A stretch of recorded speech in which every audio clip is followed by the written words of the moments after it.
Everything working? Looks like it. Hello, everybody. Welcome to yet another Sunday night stream. And already, thankfully, Hunter is here. You couldn't think of a funny name this time, eh? Nope. I wanted to call myself Orgasmo, but that seemed inappropriate. Good call on that movie. Now you're a man! Man! Now you're a man! I have not watched that movie in such a long time. But anyways, what's going on, everybody? And what's up, Hunter? Sup, Levi? Same old. Although, I finally got some plans coming up in a few weeks. Ooh, exciting. Finally going back to a record shop that I visited 2 years ago for the first time up in Dayton, which is literally like a little over 2 hours northwest of me. And it's called Catacomb Records. And they sell only metal albums. Vinyl, cassettes, CDs, everything.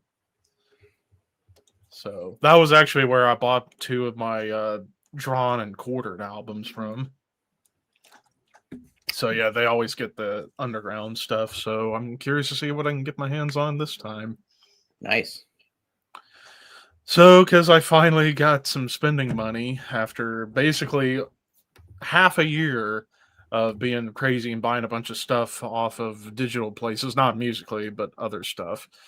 And also still kind of recovering from whenever I had to do the new computer build back in the summer. Right. And I finally am back up from where I was back in June. So, yay.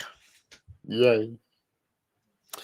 But yeah, for those watching, if you guys got any fun questions for us, feel free to send them our way. We might get Necrotic Nick in here with us.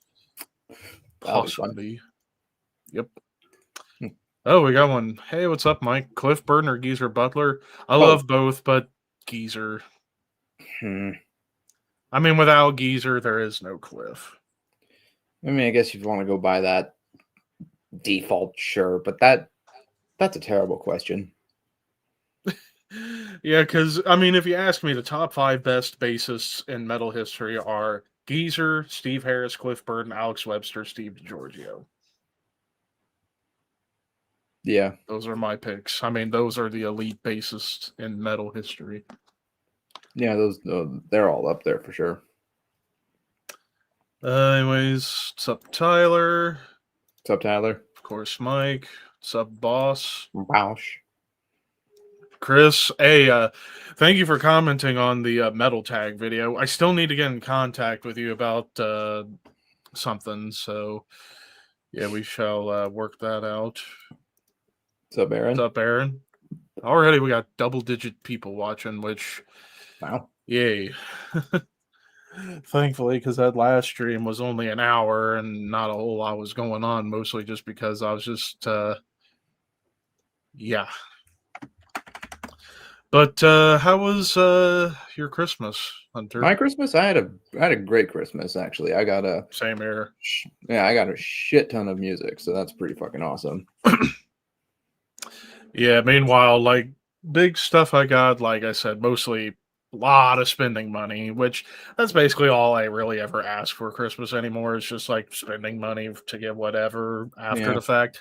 Really, when it comes to Christmas now, I just look forward to hanging out with the folks, my brother, my sister-in-law, my niece, and play over-the-top games that my parents come up with. Like this year, we did actually a couple of them. One, we took like 15 rolls of toilet paper and wrote numbers on the rolls, set them up in like a triangle across the dining room table on a smaller table, and we had to roll or throw tiny ornaments into the rolls of the toilet paper, and we get a corresponding prize. Oh wow. Whether it be cash or gift cards. So I ended up winning a lot of gift cards, including a Google Play, which I still don't know what to use with this, or I don't know what to get with this. I'm still weighing my options. Eh, $10. I don't know. And I've already used 2 gift cards already. I Mhm. used a Sonic. Or did I use Sonic? Yes, I did. A Sonic gift card and a Taco Bell gift card, but I still got a $15 Wendy's and a $10 KFC. I And plan to use these for lunch this week. got $10 KFC gift card and a physically assaulted microphone. Yeah, punch. But yeah, I'm still trying to figure out what to get with this. I'm still weighing my options. Yeah, see, I wouldn't even know what to get with that possibly. I mean, I've heard people say they use it for like Instagram subscriptions or use it for YouTube Red, which I Mm, might just end up doing a month of YouTube Red or premium with that. But I don't know. I'm still trying to figure that out. But as yeah. far as like actual gifts, it was mostly like food based stuff, including a digital thermometer, which I've been wanting one of those forever. So that way I could take temperatures of meats and whenever I make fudge. So that's going to come in handy here in the near future. And actually, speaking of fudge, 2 days in a row, I was in the kitchen pretty much all afternoon baking stuff. I made brownies, fudge on Christmas Eve, and then Christmas Day I made cookies. Nice, nice. Yeah, I'm still trying to get the cookie recipe perfect, but I'm slowly but surely getting there. So yeah, Yeah. but yeah, so basically, my real Christmas, as far as like getting crazy stuff, that's coming up in a few weeks when I go to Catacomb Records Yeah, fair, fair. and see what all I can get as far as music. Since I haven't bought anything like in bulk for music since Black Friday when I bought those 10 Relapse albums. So, Yeah. yeah. Uh, what's up, Special Ed? Happy New Year. Did you guys happen to tune in to Gas Mask and Hand Grenades Countdown Marathon last night? No, I saw that it was going on, but I didn't tune in. Yeah. I was in a Discord chat, so that went on for a few hours. I missed that, unfortunately. hmm Yeah. Mario Party or Mario Kart? Never played Mario Party. I've only played a little bit of Mario Kart, so by default, Mario Kart. Yeah, Mario. I'd agree, Mario Kart. And I've played both extensively, but Mario Kart's always the more fun of the two. hmm 9 hours, Jesus Jesus Christ, Christ. Italy. But yeah, I did. The only time I've ever done a marathon stream was about 4 or 5 years ago on my old Twitch channel. I did a 12-hour stream. Jesus Never fucking doing Christ. that again. Yeah, Never no, doing that again. screw The that. most I'll Screw go, that. the most I'll go on stream for gaming at least is maybe 6 hours, and that's kind of pushing it. Well, I remember we So, did when you did your 5,000 subscriber stream special. That was about 6 hours, wasn't it? I think. hmm, actually, let me go back. Let me go back and find that I stream. might be remembering wrong because it's been a while, but I think it was Oh, about 6 hours. 6.5 hours. Good God. Yeah, 6.5 hours. That was Yeah. Shit. I might do something like that again in the future and maybe do like a lot of different things and try yeah, and get a lot of different people involved. It's just depending on availability, obviously. And yeah, of course. yeah. Machine Head, Burn My Eyes, or Testament Low. Hmm. See, again, I've never been the biggest Machine Head fan, apart from Burn My Eyes and The Blackening and Unto the Locust, if anything. And Testament Low, that's my second to last Testament album, but it's still very damn good. Just because I've listened to it more, probably Testament Low would be Honestly, my I'd pick. probably say Burn My Eyes. I don't know. I still have a kind of a big nostalgic attachment to that album. I'd say listening, like, heard the song Davidian on the Motorstorm Pacific Rift soundtrack, and I was like, hey, that's pretty fucking cool. And yeah, I still go back and listen to that album from time to time. I think it's very good. hmm Yes. So there's a bunch more questions up here that we skipped over. Apologies if we skip over anyone's questions. Sempiternal Death Reign, Spooky Gloom, or Deliriums. Ugh. I need to jam both of those. I know See, Thralls just did the retro review for it, and yeah, I missed yeah. it. I'll have to watch that to kind of get the idea. I see. I've not listened to Delirium yet. I've only heard Spooky Gloom, so that's by default Spooky Gloom. But yeah, I still need to check out Zua. Weirdo album title. Worst albums of 2025. Sleep Sleep Token. Token, Dark Angel. Those are at least two right off the top of my head that I actually did jam. Slaughter to Prevail. I refuse to listen to that band, so You really don't need to. They're fucking terrible. They've always sucked. But as far as like disappointing albums, like if you're to ask me, that's the better question is disappointing albums. Like, of course, Dark Angel would be, that's a double whammy, bad and disappointing. Yeah. Obscura's new album, I still think is okay, but obviously production wasn't that great and the controversy and shit. The new Catatonia was a letdown. Yeah, that was a pretty big letdown, honestly. I will admit, I feel like I was a little bit too harsh on the last Lacuna Coil album. I don't think it's a bad album. It's just that the thing that kind of turned me off was Andreas's gruff vocals. Like, it was just too much, and to me, it wasn't enough of Christina singing. Yeah. But musically, it was okay. I mean, the song I Wish You Were Dead was a banger, catchy song, and I still listen to from time to time, but yeah, honestly, if I could amend my score instead of it being a 1.5, it'd probably be like more like a 2.5. If I'm being honest, I still like not great though. Nah, I mean there were some good songs on it, but again, just the problem was I wasn't used to Andreas doing gruff vocals. I always just heard him do melodic stuff, perfectly in line with Christina. Yeah. So. Again, I hadn't listened to anything from that band in terms of like a new release since 2006. So it'd been a long time. Right. And I know a lot has happened with the band since. Other disappointing albums. Oh, dear Lord. Those were the only ones that stood out in my mind.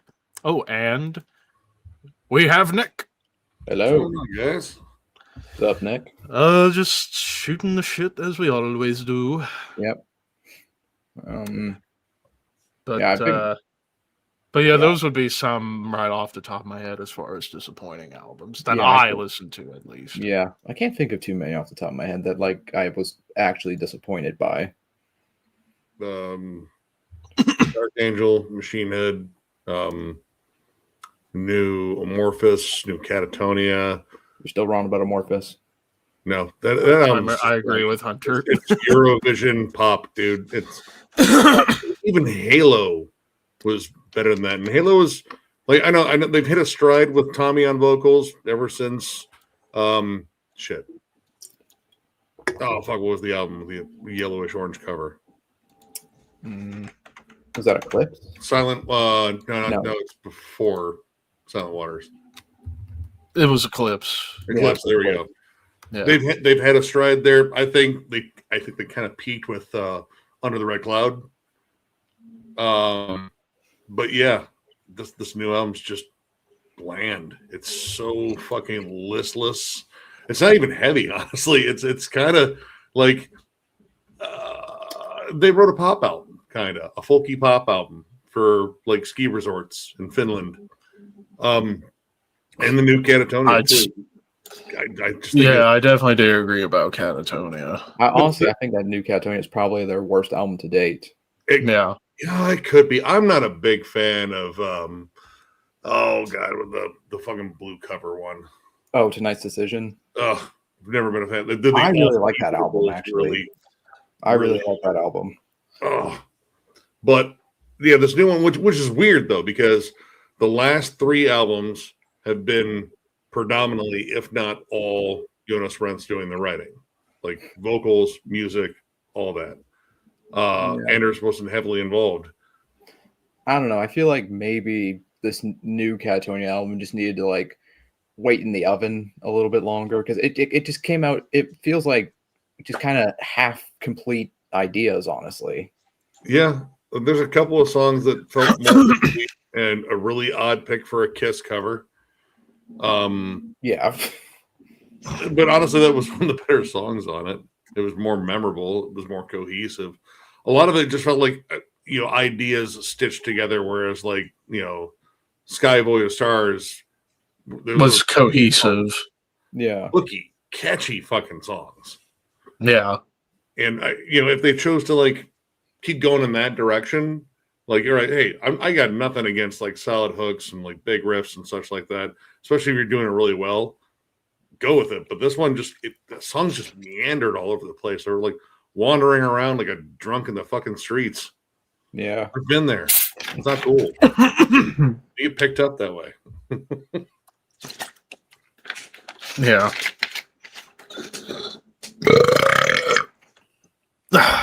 Hot. Yeah, that wasn't my best. Ooh, Diary of a Madman or Number of the Beast. Oh god, that's hard because those Okay, I'm not gonna say specifically where I put Diary because I'm gonna be ranking Ozzy in June. Whereas Number of the Beast I had as my number 3 Maiden album. I might take Number of the Beast. Yeah, just because, mainly because Hollow Be Thy Name still hits. Oh, Acacia, love that song too. 22 of course, Run to the Hills. I don't care. Run to the Hills. Children of the Damned. The Prisoner, I think, is arguably Bruce's most underrated Maiden song. Title track. Yeah. But I mean, Diary and Top to Bottom is amazing too. Motherfucker. I don't know. That might be my favorite Ozzy album. I don't know. It could be. Yeah. I don't know. I'm going to definitely know for sure. I mean, for the longest time, I always was a big Blizzard of Oz guy. But who knows? Maybe after all these years and after I go through literally every Ozzy solo album, yeah, including the ones I never really jammed, like the 2000 stuff. So that's going to be interesting. Oh, yeah. Scream fucking sucked. I'm sorry. Rules or Screaming for Vengeance. I have to go Screaming for Vengeance with this one. I love Mob Rules, but that's my if I did just a rank of all 4 Dio Sabbath albums, it would be 3 behind Dehumanizer and Heaven and Hell. Hold up. But I do love Mob Rules. That Mob Rules be number 1 for the Dio era for me. Yeah, me too. And see, I'm actually going to go against the grain and say Mob Rules because that's my 3rd favorite Sabbath album overall. Sign of the Southern Cross. Dude. Holy shit, dude! It's one of the best songs I ever wrote. Dude, Turn Up the Night, Voodoo, Over and Over, Falling Off the Edge of the World. Fucking Voodoo. Yeah. Yeah. I mean, I love Mob Rules, don't get me wrong, but just Heaven and Hell being more iconic, and then just the overall heft of Dehumanizer, I just got into a little bit more. Well, I got into both of those albums before I got into Mob Rules, so that played heavily in them. I got Dehumanizer not too long after it came out. I want to say I picked it up in 94, 95. Used, I didn't even know, because I looked at the cover like Black Sabbath, but this doesn't look like any of the Black Sabbath that I know. Mm-hmm. Yeah, they did back, I think it was February of last year when that album dropped. Like I said, I don't think it's bad, and honestly, if I could amend my rating, it'd go up to a 2.5 instead of a 1.5. I didn't think it was bad. It was, again, I just got kind of turned off by Andreas's gruff vocals. But then again, like I said, I hadn't listened to anything new from that band since 2006. So obviously a lot had happened. I saw them at Ozfest 2004. They were on Comalize. They were either right between. They might have been right in between Throwdown and Unearth, which was kind of an interesting sandwich there. But they're still touring on Comalize at that point. But they were solid live. That was back when they were still more gothy and such. Right. Yeah, before they kind of went more towards alt metal kind of. I mean, still, even all these years later, Christina Scabia's still got an amazing voice. So she was really the best part of that new album, was just to hear her sing.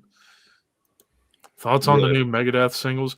I'll be honest, I have been holding back on listening to the new Megadeth songs until the new album drops. I've only heard "I Don't Care" and stupid lyrics.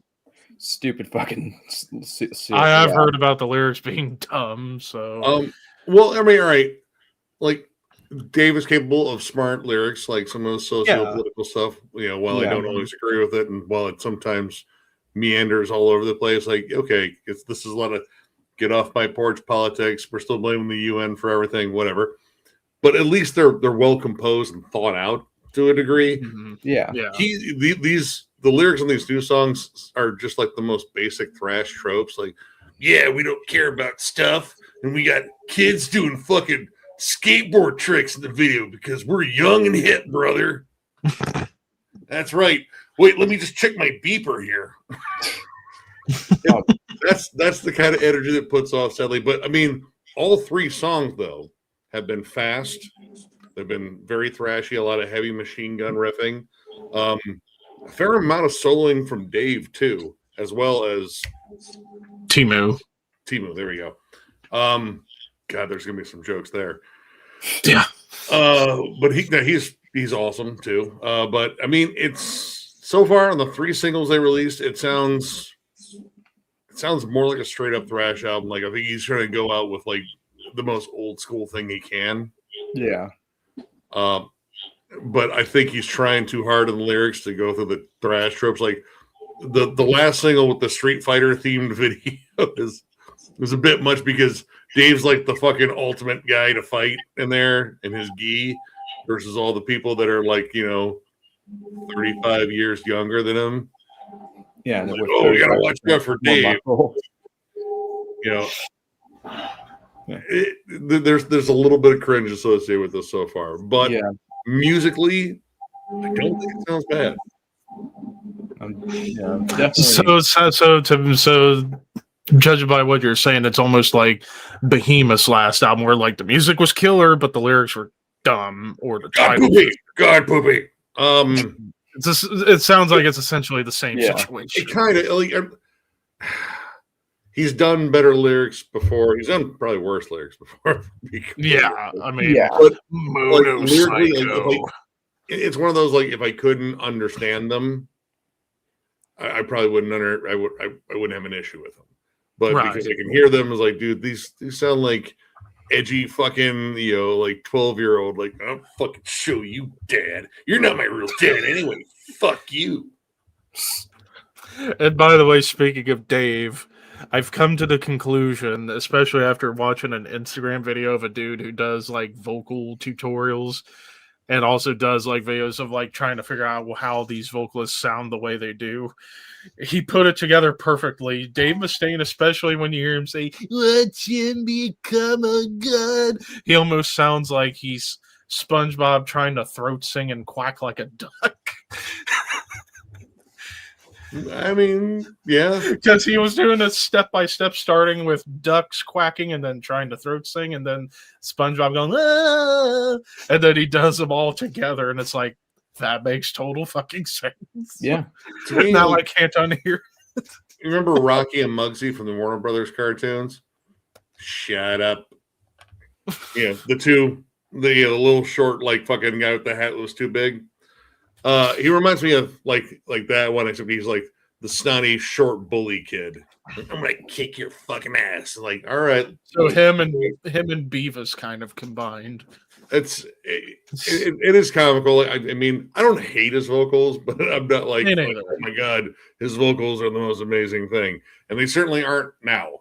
Like, no, you can tell that they put like every effect package they can on his vocals. Like, all right, you almost don't sound like a goblin now. Gee, thanks. All right, cool. Let's isolate them. I want to do a ballad. Oh no!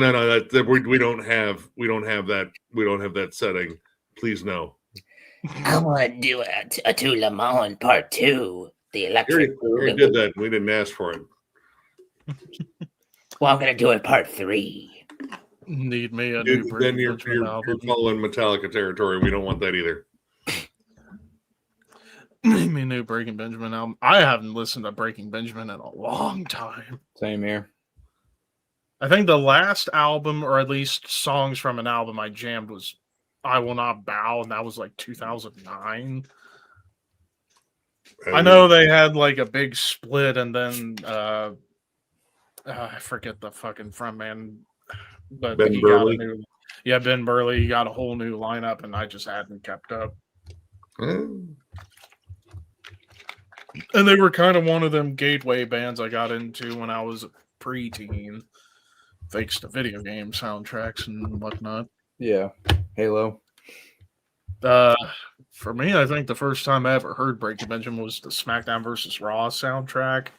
Like, I think it was the song Firefly. That was actually Firefly and Polyamorous were both on that soundtrack, and I loved the fuck out of those songs. Polyamorous. No. But I think my favorite song they ever did was Cold. I think that was maybe my favorite that they ever did. And I haven't listened to that song in a long time. That was probably it for me. Like I bought fucking Saturate on a whim. Which I have too, Yeah. I got a lot of I want to get We Are Not Alone. I want to get that album. If I do go for any more Breaking Benjamin, it'd probably be that one. Just because that was around the time when I first heard them. So that would have been, what, 2004, 2005? And I was only 10, 11 years old at the fucking time. Good Lord. If I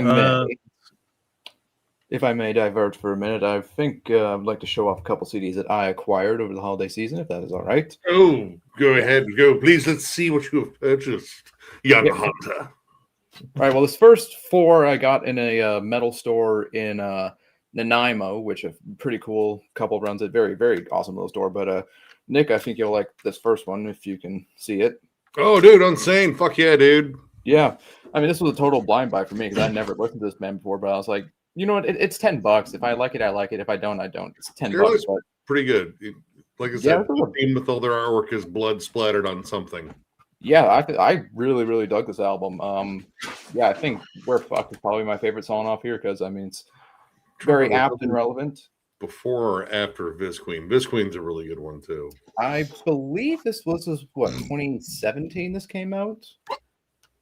So, yeah, now I also have listened to, I think Occupational Hazard is the only other Unsane album I've listened to so far. So I still need to dive more into Unsane's catalog, but so far I really dig this band.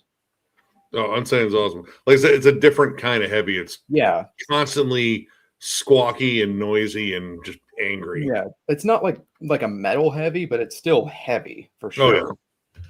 Yep. I also got the new 1914.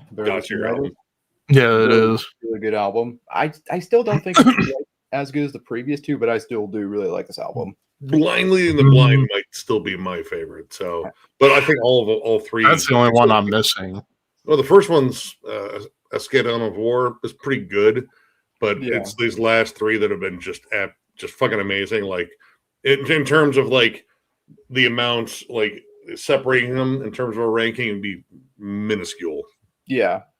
Also got Volume 6, Sacrifice. I need to get that one too. Absolute fucking banger of an album. The bassist of Propaganda did all the artwork for that. Really?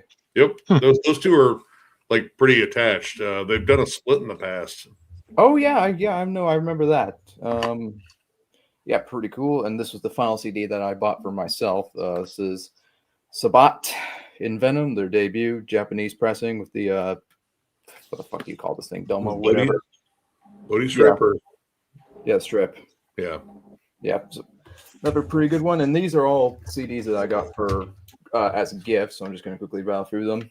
Got Kingdom of Conspiracy, Immolation. Oh yeah, Japanese version. I got a digipack, a thin digipack. Yeah. Got 3 Manila Road albums. So I got Open the Gates. I got a live album and Blessed Curse, which I believe was their second to last album. I only own Crystal Logic, and I still struggle with those vocals. I love his vocals. I Oppressor, Solstice of Oppression, love Oppressor. Killer Yeah. debut. and Agony. Agony is man, that one and Elements of Corrosion. Corrosion. Elements of Corrosion. I'm still trying to find Elements of Corrosion. I got That's the that one I'm missing. on vinyl too for Christmas. Huh. So I now have all 3 of their albums, which I'm pretty happy about. And the final CD I got was just the Never Sabat live album, so pretty cool. Well, since I'll be going to that Catacomb Records here in a few weeks, hopefully they actually have a copy of Elements of Corrosion, and I'll probably get it. I found mine down in Florida, as well as like some old Broken Oak there too. That was a while ago, but yeah, Elements of Corrosion. I mean, that one or Agony might be my personal favorites, but I think all of them are pretty solid. See, I'm still a bigger fan of Solstice of Oppression. That's still Same. I just love that rawness on there. It almost sounds like if Effigy of the Forgotten and Human were mixed as one album with touches of Focus too. I get that on Agony. There's a lot of really cool technical, very Chuck-ish riffs on there, but it's got a like that suffocation level of brutality that I love so much. I feel like Agony and Elements of Corrosion were definitely leaning more towards the brutal side than Solstice was, but Dude, they crushed when they played MDF in 2024. Like they had a really fucking solid set. I still can't get over the fact that like 3/4 of Oppressor went on to form Are in Soil. Yeah. Yeah, Same with Sean Glass from Broken Hope. yeah. How the fuck do you go from? It's crazy. Yeah, I saw Soil at one of the Ozfest. I think it was Ozfest 2003. Then I saw them open up for Soulfly and Static X. Back when Static X had Trip Einstein, whatever his name was. Oh, The dude that was the creepy pederast that tried to hook up with a 14-year-old girl in a Walmart parking lot. Fucking ugh. Yeah. Meanwhile, I only got one album over the past couple weeks, and Nick, you'll appreciate it. Oh yeah. Oh, dude, that's their best one. Yeah. I mean, And The this second is one's an good, too. OG copy too. I don't have that. I got mine's definitely a reissue. Yeah, with the alternate cover. Yeah. Oh, dude, the Idolatry is like one of the most underrated thrash albums ever, though. Oh yeah. Mhm. Like I said, the second one's good. First one's Terrible. fucking awful. Like I got that one while at MDF 2022. I was like, fucking yeah, I got the whole fucking 3-piece now. And I listened, I was like, God damn, this sucks. Holy shit, dude. Yeah. Really? The amount of improvement going from Violent Termination to Signs of Life is unbelievable. Yeah. Ridiculous. Like it's almost a different band. But it's not. It's like literally the same people. Like there wasn't even any like big lineup changes either. No. Actually, where was it? Oh. Yeah, I finally got where,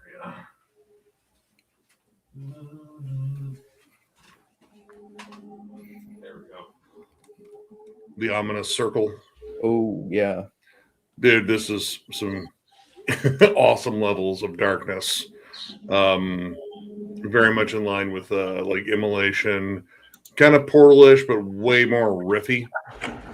Yeah, absolutely fucking sick album.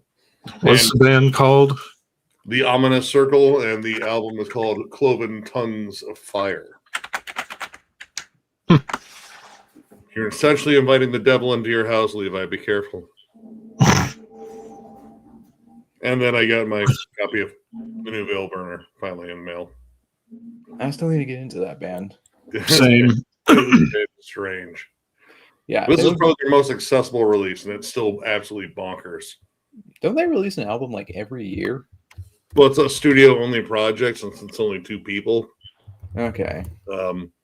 So yeah, they don't do like the touring or anything like that because they just figured it's just easier to kind of just do the constant albums. They already have their next one recorded, and then they're already working on the 10th one.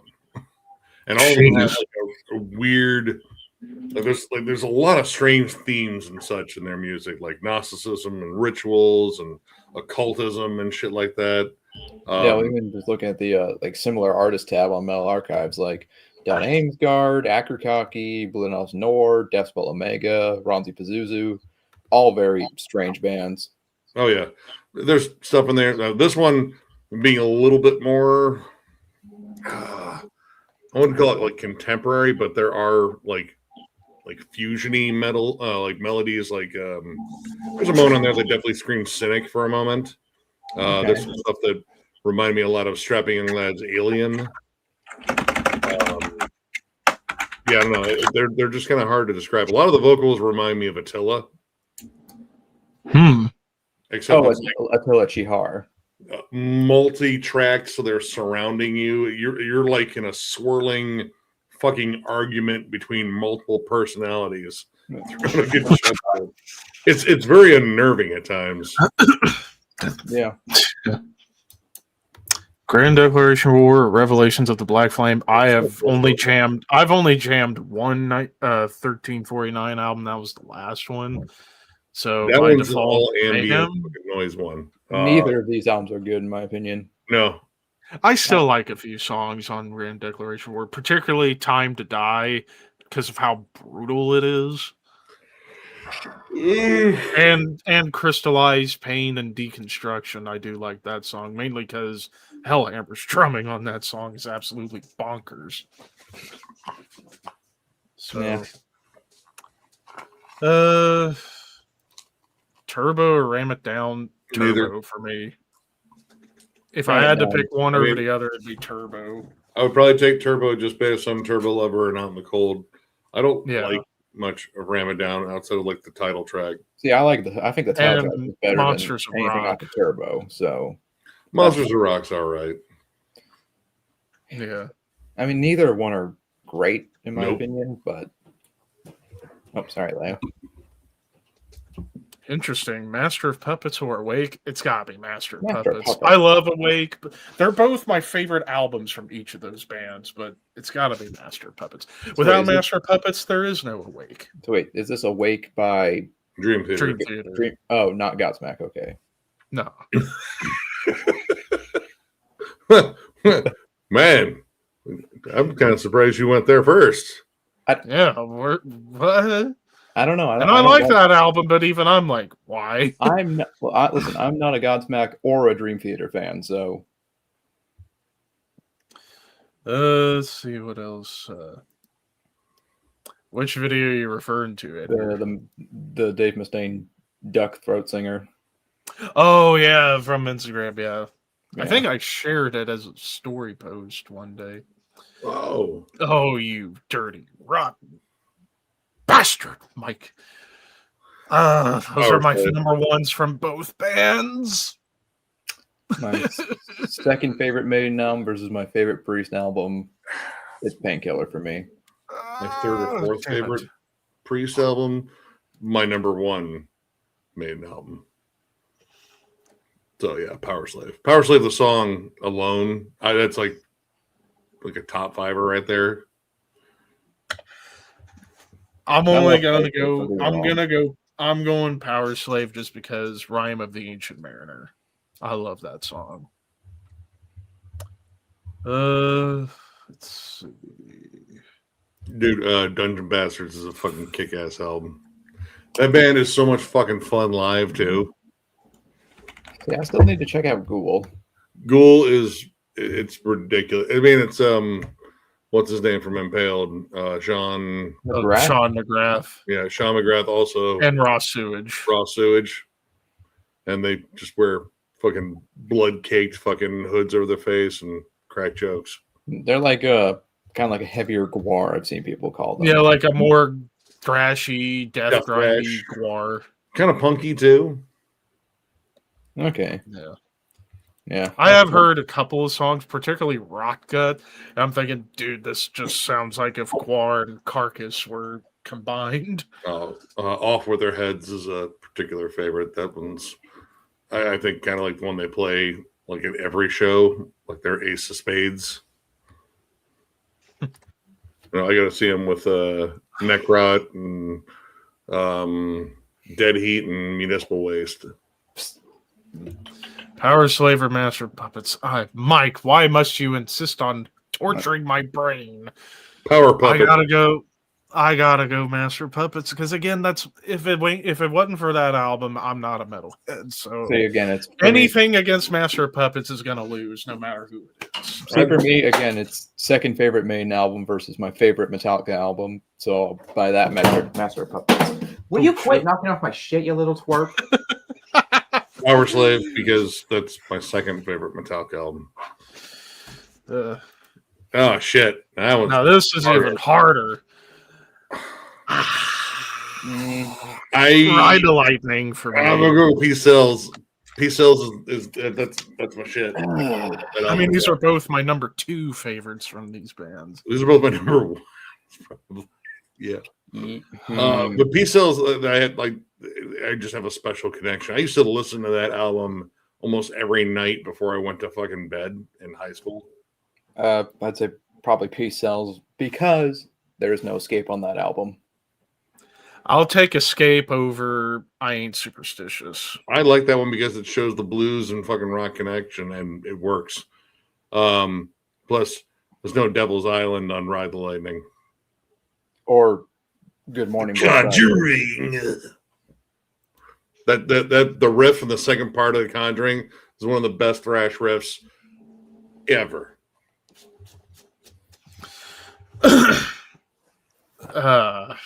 I mean, again, I love both albums almost equally, but Ride the Lightning, for the simple fact, Creeping Death exists. That's all right. And Fight Fire with Fire, the title track, For Whom the Bell Tolls, and the best ballad they ever wrote, Fade to Black. Well, you got a ballad. I feel like, it's just sissified. Hey, I know you're not a ballad guy. Listen, I'm kind of a ballad guy. If you want to feel... Well, it depends on the type of ballad. If it's a total love and romance ballad, i.e. glam metal, then not really. But if it's like a dark, emotional, dirgy ballad, I'm all for. Yeah, I would take like Bad Omen over that. I'd rather have like just another gnarly, mean song. Hey.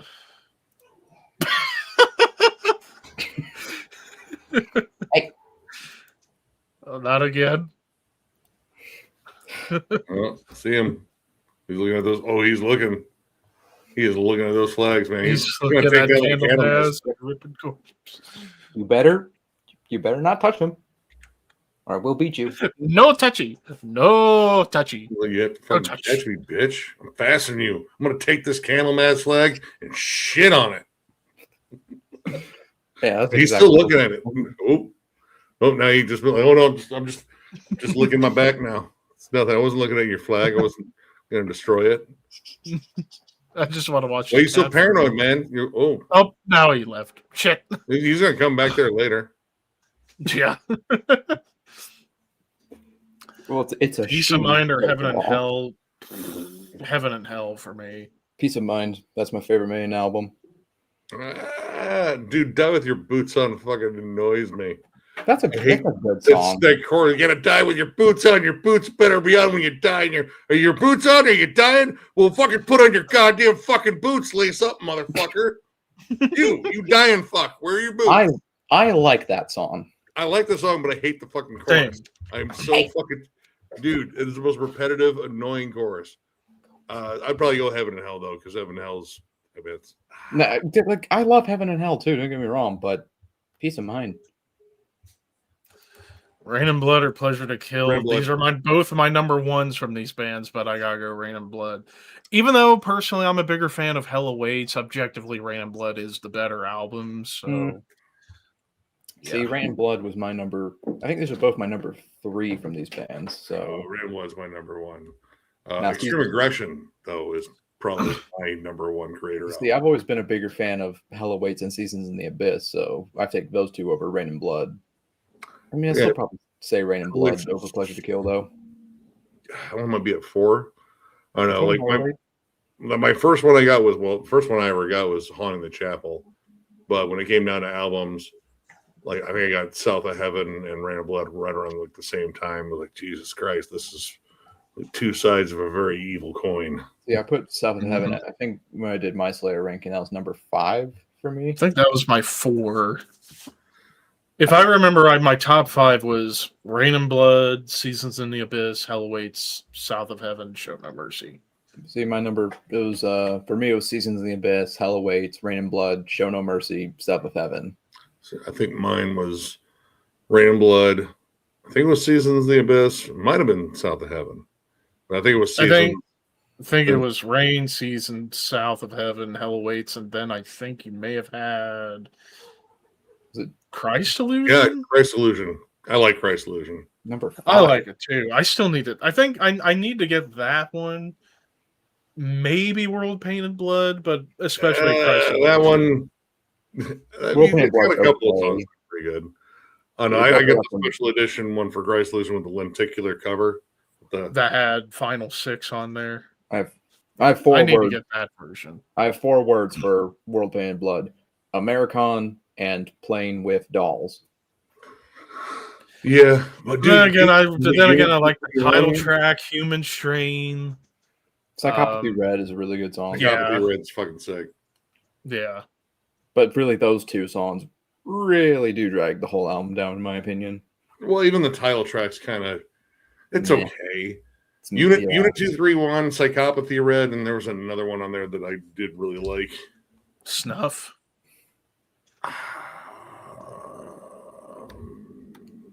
I know there was another one on there. I just can't remember off the top of my head. I'm looking right now. Unit 731, the second track. I love that song.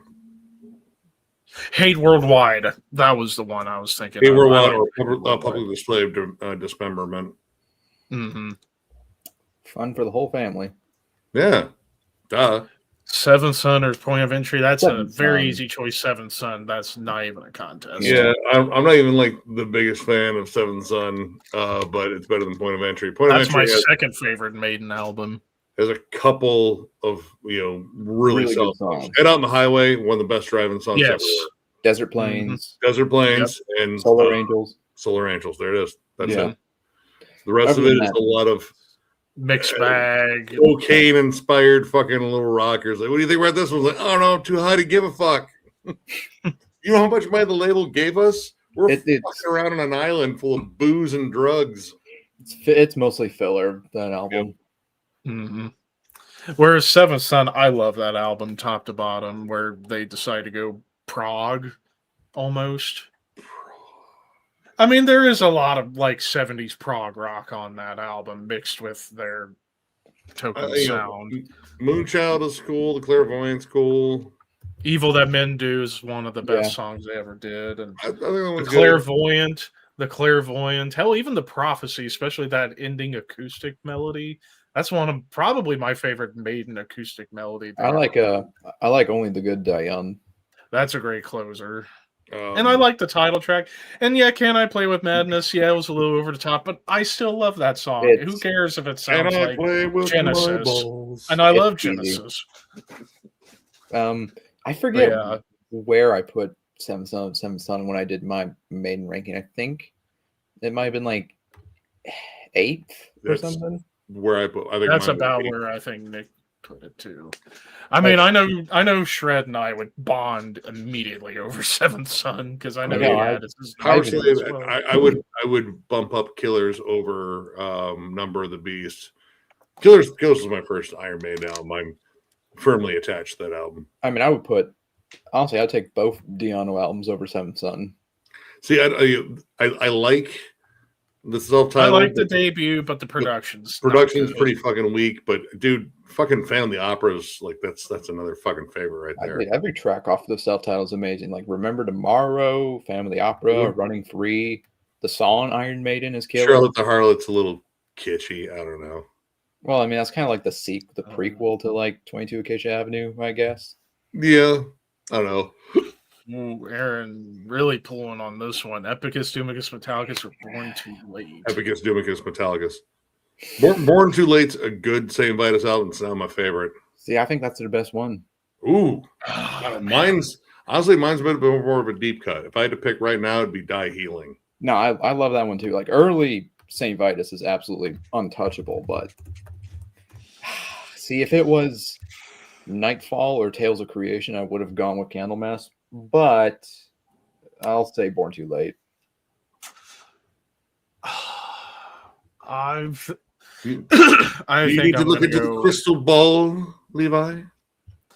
I think I'm going Born Too Late as well. Again, if it was Nightfall, I would have gone Nightfall. I love Epicus, Tumicus, Metallicus, but I think Nightfall is a little better, mainly because of the vocals. I mean, I like Johann's vocals on Epicus, but I am a bigger fan of Messiah Mark Same. I'm a bigger fan of I Messiah love for his sure. vocals. And then Born Too Late. I mean, it's definitely between it and the self-titled debut for me for my favorite St. Vitus album. But I don't like know, dude. Wino's vocals Mournful more than Cries Scott is Reed's. really up there too, though. Dying Inside, that is maybe my favorite St. Vitus song ever. Dude, the title track, Clear Window Pane, War Starter. Clear Window Pane, I love that drum intro. Yeah. That's one of my favorite drum intros for a Doom song. Now, this one's not fair. Last one. It's on got to be Leprosy, but I love Last One on Earth. I love both. I love them honestly, both, but my, it's got to more go. likely my favorite for both. I mean, we haven't ranked Mhm. six yet, but I Last mean, One I on have Earth. to take Leprosy. Last One on Earth. It's ingrained in my DNA. Last but- One on Earth is my favorite death metal album of all time. So God, I don't even know if I have one of those. I have many. I have Yeah. same, but there's only like three that I would say are consistently like my favorites. Wow. That came out a little bit rough.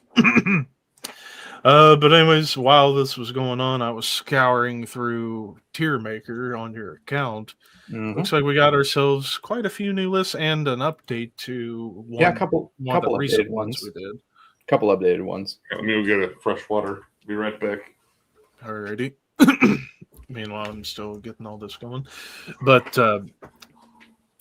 Vile or Wormfest, again, that's not even fair because that's a full length against an EP. It's Yeah, got to it's be Vile. Vile. Vile's like not even up there like with my favorite Campbell albums, but it's See, that's my second favorite Cannibal a album. full length versus an EP. It's not a fair matchup. And I'm not saying Wormfest is bad. That's an awesome EP. That's their best EP, I would say. Yeah. Even though I liked the Hammer Smashed EP, Worm Infested is better. Yeah. After Dude, all, it's their cover of No Remorse is fucking killer. awesome. Yeah. But, yeah. All right, so we got updating the metal covers list. Yeah. So we got a little bit. Ooh, this is an interesting one. Body Counts, Hey Joe. I actually kind of like that one. I like It's a Ice-T's damn good voice on cover. there. Dude, the leads on it. Dude, Ernie can fucking play. Yeah, he can. Yeah, I like that one. That's a good cover. Yeah. So Metal Legion, about an hour. Yeah. We're just now getting into tier list. So yeah, I like that cover of Hey Joe. Oh, the cat's at it again. Model, dude. I don't know why she's being so problematic right now. She's usually fine. And then their cover of Raining Blood. It's a cool cover. Pretty good.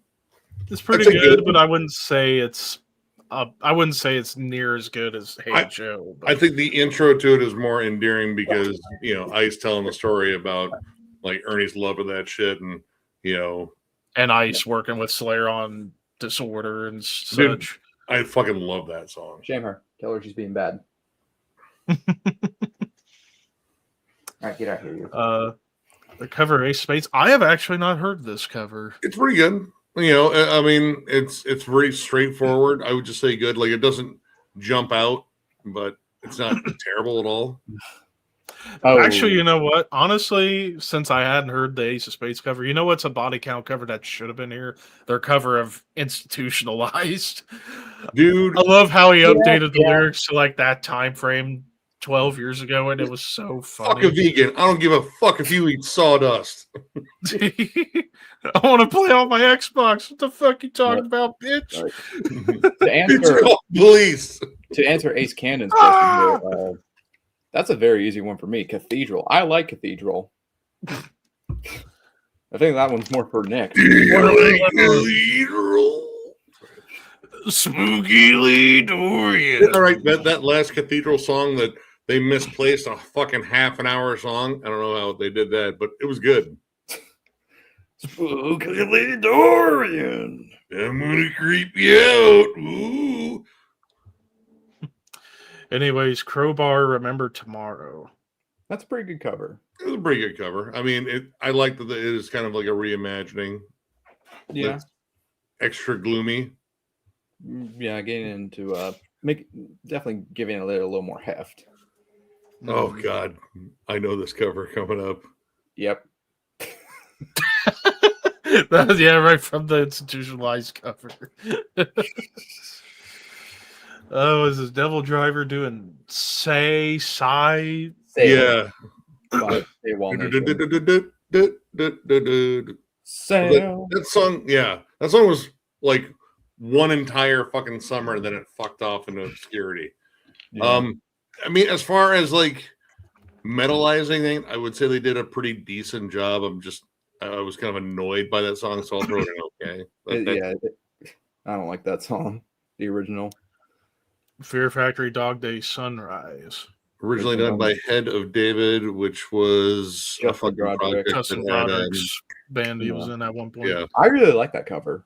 It's a pretty solid cover. Yeah. It comes at like an interesting point in the album too. Like it's a nice break from all the fucking beatdowns.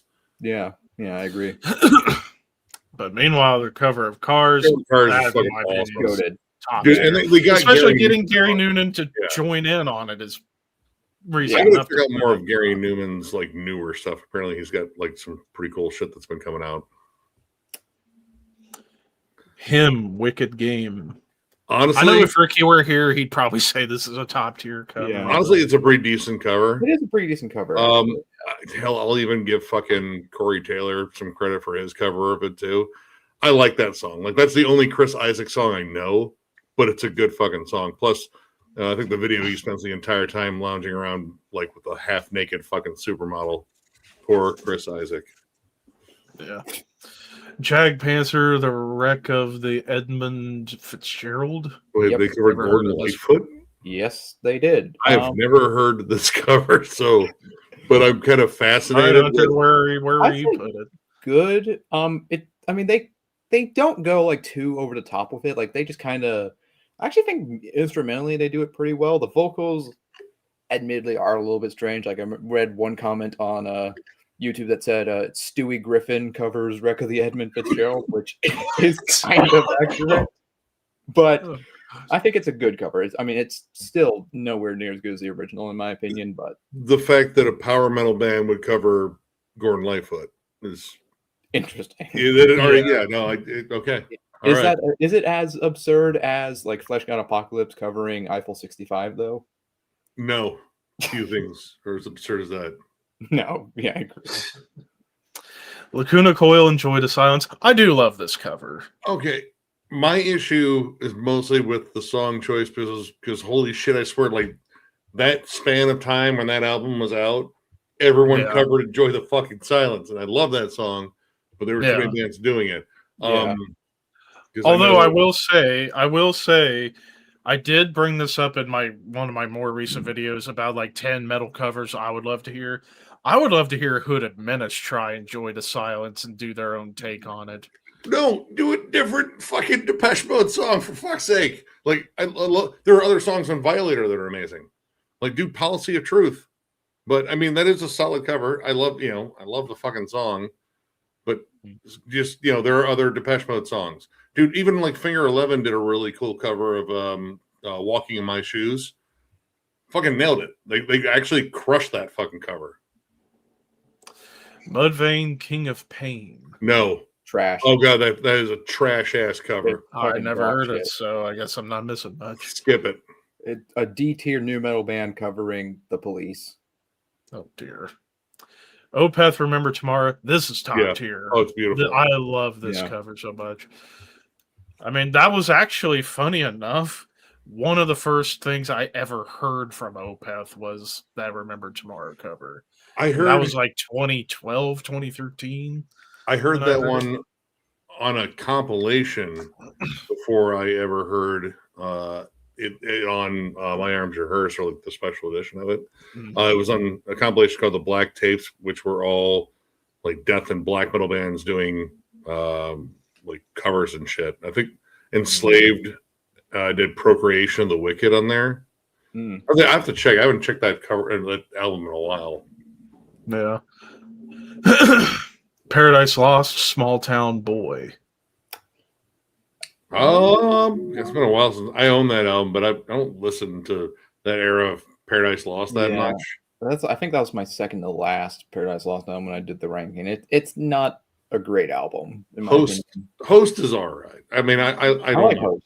Host is good. That's like their it sounds like Depeche Mode, but I think they do it really well. Yeah,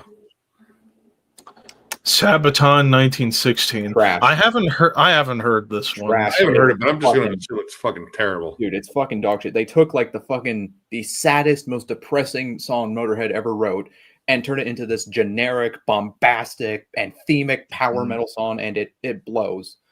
It blows. It completely. And see, like, and judging off 5 of that, years. it's like I almost would wish that, because I know Joachim, he's a damn good singer, and I think he could have nailed the dark tone of it if they would have probably done it in the way it was intended to be and done, but they instead didn't. of doing it in their black or not black. What am I saying? Up their upbeat. In their power upbeat sound. style, yeah. Yeah. Now, I will say, if I had to have picked the Sabaton cover, I actually like their cover of Twilight of the Thunder God they do with Peter Tägtgren.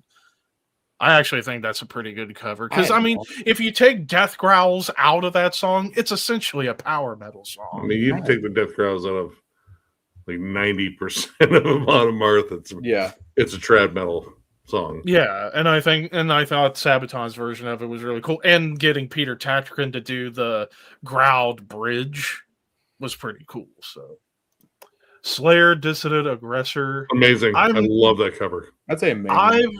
I've never been the biggest fan of this cover. I like it. It's not. This is the one song on South of Heaven, honestly, I skip. I don't skip any song on that album. I don't either. Fuck you, buddy. I would still say amazing though, just because it's still outclassed by the original in my opinion. Well, but yeah. Yeah. I mean, but they adapted well. Like instead of Yeah. making Tom do his wail, how fucking Halford does it as an accent, that'd wear out his fucking vocals. Like, no, just do the fucking little guitar part. yeah, But it has the same vibe. It feels a little bit darker. I fucking love it. And finally, Sodom Iron Fist. It will pass. I'm Yeah. going top Yeah. tier. I love that cover. I mean, then again, there's a couple other good That's Sodom a covers. can't miss cover for Sodom. Yeah, Like, yeah, yeah. They played it live pretty much ever since. I mean, hell, again, their cover of Cold Sweat is amazing too. Yeah, yeah. They did a so- cover of "Don't Walk Away" by Tank too. That That was pretty good. another really good one too on Agent Orange. Yeah, but yeah. Yeah. All right, so now metal record labels. This is going to be interesting. This Yep. is going to be interesting. All right, so kicking off, $20 spin. great. They haven't been around long enough to say they're the GOAT, but they're Yeah, consistent. They seem like they have their fingers on the pulse of multiple scenes. Mhm. Yeah, they've already had some landmark releases that I think have kind of changed the landscape of death Spirit metal of release. Drift, Worm, Tomb Mold's Manner of Infinite Forms. yeah, Tomb Mold, yeah, I mean, countless. Agonia Records. I only know a few bands that have been on that label. I know In Mourning was on there. I think Atheist is on there right now. I know. Massacre was on there. Abigail Williams, Pestilence, I believe, is still on there. Abzu is still on there apparently. I Malefic want to say Throne. they might still have a deal with Inquisition, which for me puts them at not great. I've heard stories of their business practices too from people that were signed in there. I'm not gonna Yeah. say who it was, but Mhm. this is someone I've talked to directly, and he's a stand-up dude. He said, yeah, their business practices are fucking shady as fuck, and they've been trying to get out of their contract with them for a while. So by that metric, not great. Not great. I would say not great. I would go, at least because of the quality of some of the releases, I would say at least okay. They have some good releases. I mean, I had the new Abigail Williams is on my year end list this year. I think it was best album they've ever put out. But I think that label is shady. I wouldn't trust them. Yeah, fair. What is this? Amor Fall? Amor Fati. Amor Fati. Fuck you call me? Hey, we got a boss in here too. Bosh. Gentlemen, the bullshit is real. That's all I'm going to say. Let's just say the Steelers won in the most Steeler way possible. That's all I'm saying. All right, so what are we doing here? Oh no! Anyway, no, we're doing metal Metal record record labels tier list. So far, we've only gone through 2. So yeah, Amor Fati. Basically, I I've guess never it's heard kind of of this like label. the label for like weird, like black metal. Like I think like atmospheric, avant-garde kind of black metal. Like they kind of cater to that crowd. I would say like. They have a bunch of bands on here that even I don't really know. Yeah, like right now. it's so the all, more like obscure black metal acts, I guess. yeah, you could say that. So Smaller. I'm not quite familiar enough with the bands on their label to really give an opinion. Yeah, there's really not one on here that I can say, oh yeah, that band. Yeah. So yeah, I can't really say on this one. This is kind of I don't know. But they have a shit ton of bands signed to them, so they're pretty big. Yeah, for a black metal label. Yeah. It looks like we got 55 bands. It's not bad for a small, Yeah. black metal label. What do we have here? The Artisan Era. Okay. Basically the go-to tech prog death label. Yeah. If your band is techie and blasty and loves keyboards, that's where you go. I like the label, but I don't think there's a lot of variety in their roster because they all kind of sound the same. Like they really do. Like Demon King, A Loathing Requiem, Inferi. I think all of them actually share. There's quite a few on there that actually share the same fucking members too. Makes sense. The breeding grounds. Yeah. I mean, again, like these are talented bands. They're like definitely on that school of like Necrophagus, Obscura, First Fragments, but there's not a lot of like variety there. That would be my issue. Yeah. So I would say good's fair, but I would also lean. You could say okay, and I'd be kind of fine with it too. Yeah. Mm-hmm. Candlelight Records. I mean, they got a legacy catalog for sure. I mean, Emperor, early Opeth, Daylight Dies was on there. Yeah, Ishan's on there. They had a lot of killer fucking bands. Yeah, Obituary was on there for a while. Their American branch, I think, is what kind of folded them, though. Yeah, yeah. Oh, I forgot. Blood Red Throne was on there for a brief period. Yeah. COC, Crowbar, Centinex. Yeah. Extreme Noise Terror. Yeah, lots of people were on there for a minute. Oh yeah, I actually forgot Mithras was on there too. I think Nurkscog is on there currently. I'm trying to think of some like big bands that were on there, but I'm blanking off the top of my head. Well, the two biggest ones are Insomnia. Emperor and Opeth. Yep. Well, yeah, I know that. But yeah, currently, like probably the biggest band that's on there currently would be probably Ishan. They did a lot of like distribution too, like not just like all signing. They were a pretty substantial label for a while. And then I don't know, competition, I guess maybe. I think again they kind of struggled and swooped up a lot of the bands they had. Yeah. So I would say good at the very least. I would think it's great. Like most of their back catalog is really fucking solid. Yeah, and they don't have like any real shit bands I can think of that were signed to them. Like off the top of my head. Century Media. So now we're into one of the giants. I think by default they have to go in the top. All right. Maybe their older stuff. Like there's been a lot of killer bands that have come from that. But I think much like another band that another label that's going to be on here, they sign too many bands, and they hop on trends quite often. Yeah. Yes.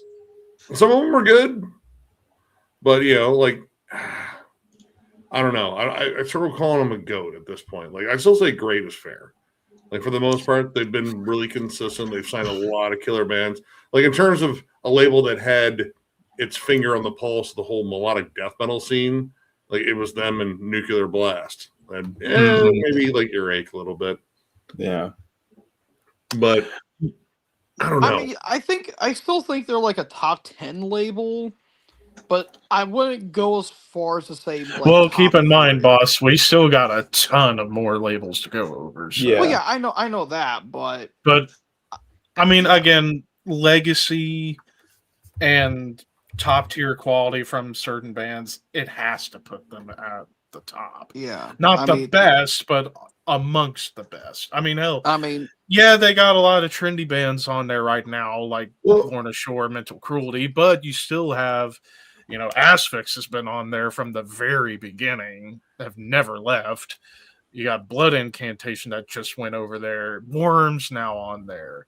Napalm Death has been on there consistently. At the Gates, Swallow the Sun, Spirit Adrift now on there. Skeletal Remains. I mean, Marduk. The list goes on and on. It's like, they have to be in the top tier for Adam alone. Yeah, but at the same time, again, they're a business. They go after particular demographics. I mean, they're all business. There's a lot of shitty fucking European deathcore on there. Yeah. But you got so much more better stuff that completely demolishes them in terms of weight. So my thing is, and it'll be again like a thing that I bring up with Nuclear Blast Records, is I think they sign so many bands that they don't have enough people to like adequately promote the ones they have. There's a lot of bands I think they get lost in the shuffle. Yeah. I agree. Dark Descent. Honestly, I would put them amazing. Amazing are the goats. They've been consistent since their inception. They've been around a little bit longer than I think $20 been. I think their roster's awesome. Their distro, I think, is one of the best out there. They're really fucking good about getting underground acts. They also have a lot of joint releases too between them and Misako Nojo. I don't know. In terms of like networking, I think that dude that runs Dark Descent is fucking awesome at it. Plus, he's really approachable to talk to online too, which I love that. So for me, it'd be a GOAT label just because they run shit well, a lot of variety, some of the like best reissues you can find too. I mean, the Time Ghoul compilation came from Dark Descent, so. Yep. I haven't heard like every single thing from Dark Descent, but from what I have heard, it is amazing. Oh yeah, like Castrator, Early Blood Incantation. Yeah, there's a ton.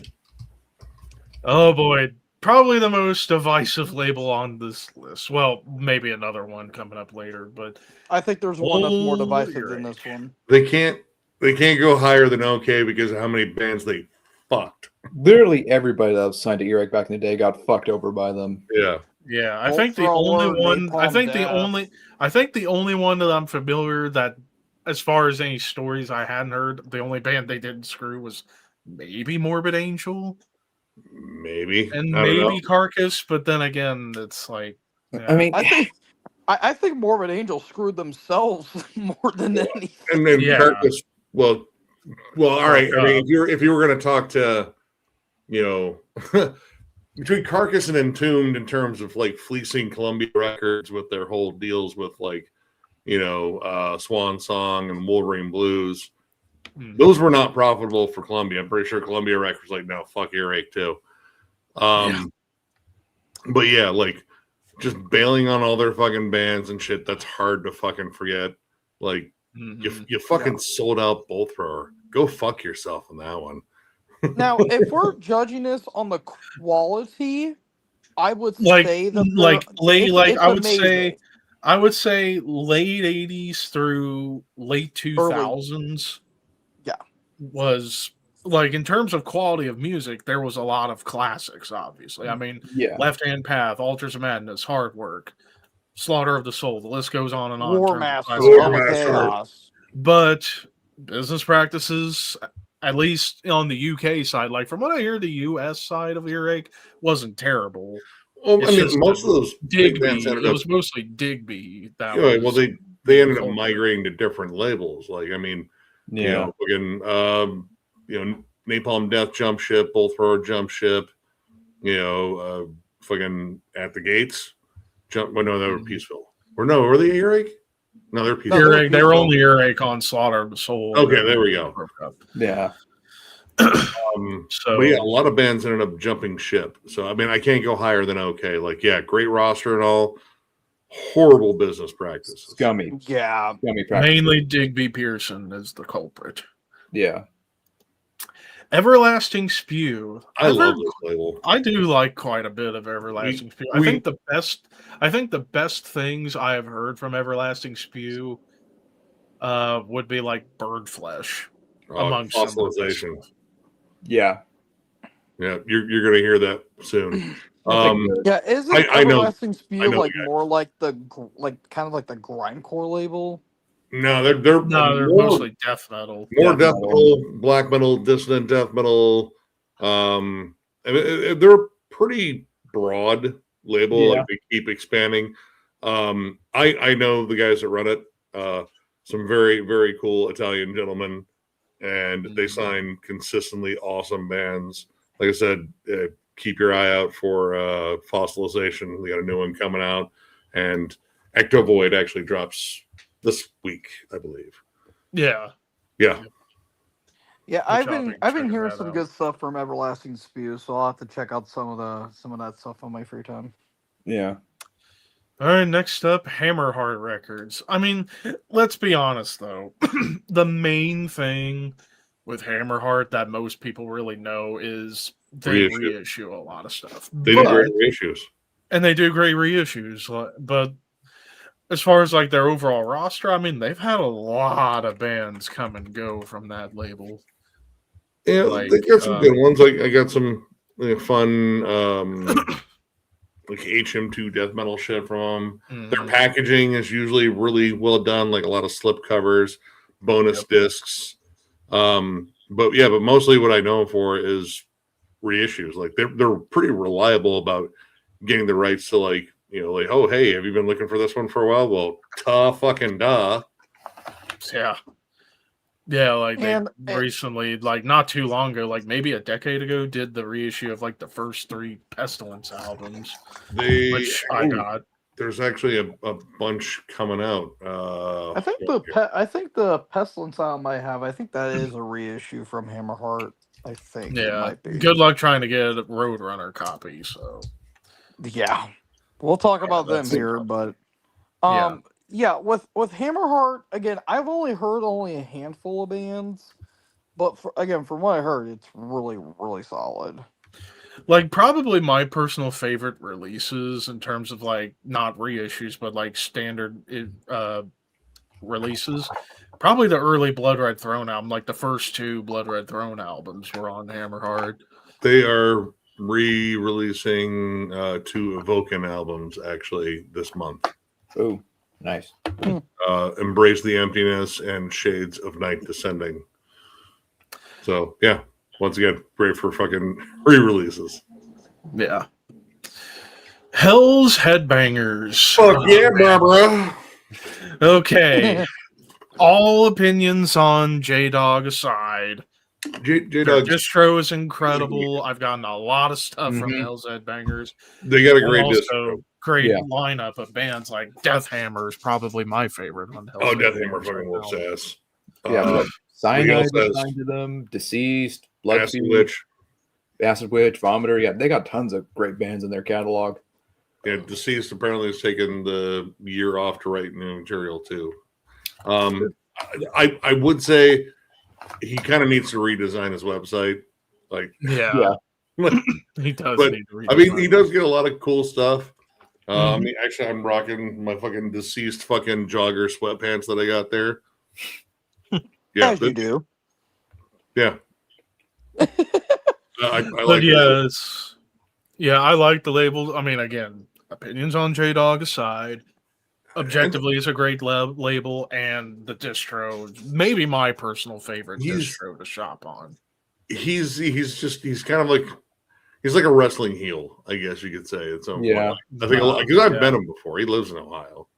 Yeah, He's a little out there, for lack of a better word. Yeah, I mean, he's got to watch it on some of the stuff he says and does. Like, he almost got in a lot of trouble with a certain title on one of his videos, like calling a band a bunch of PDF files. It was like, oh, and it was a big band, and that big band might have, told someone to, like, listen, tell this guy we're not fucking around.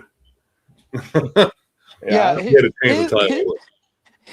Dude, his YouTube his video titles are so fucking bizarre. Like, I remember he just feels he did one for Priest that was like, is this guy on acid or autism? I can't tell. I mean, like, there's troll channels for him, like, ones that just like pick up his snippets and clips and just there's like a whole niche of like J-Dog parody YouTube channels. Yep. Yeah. That's Anyways, terrifying. HR Records. High Roller.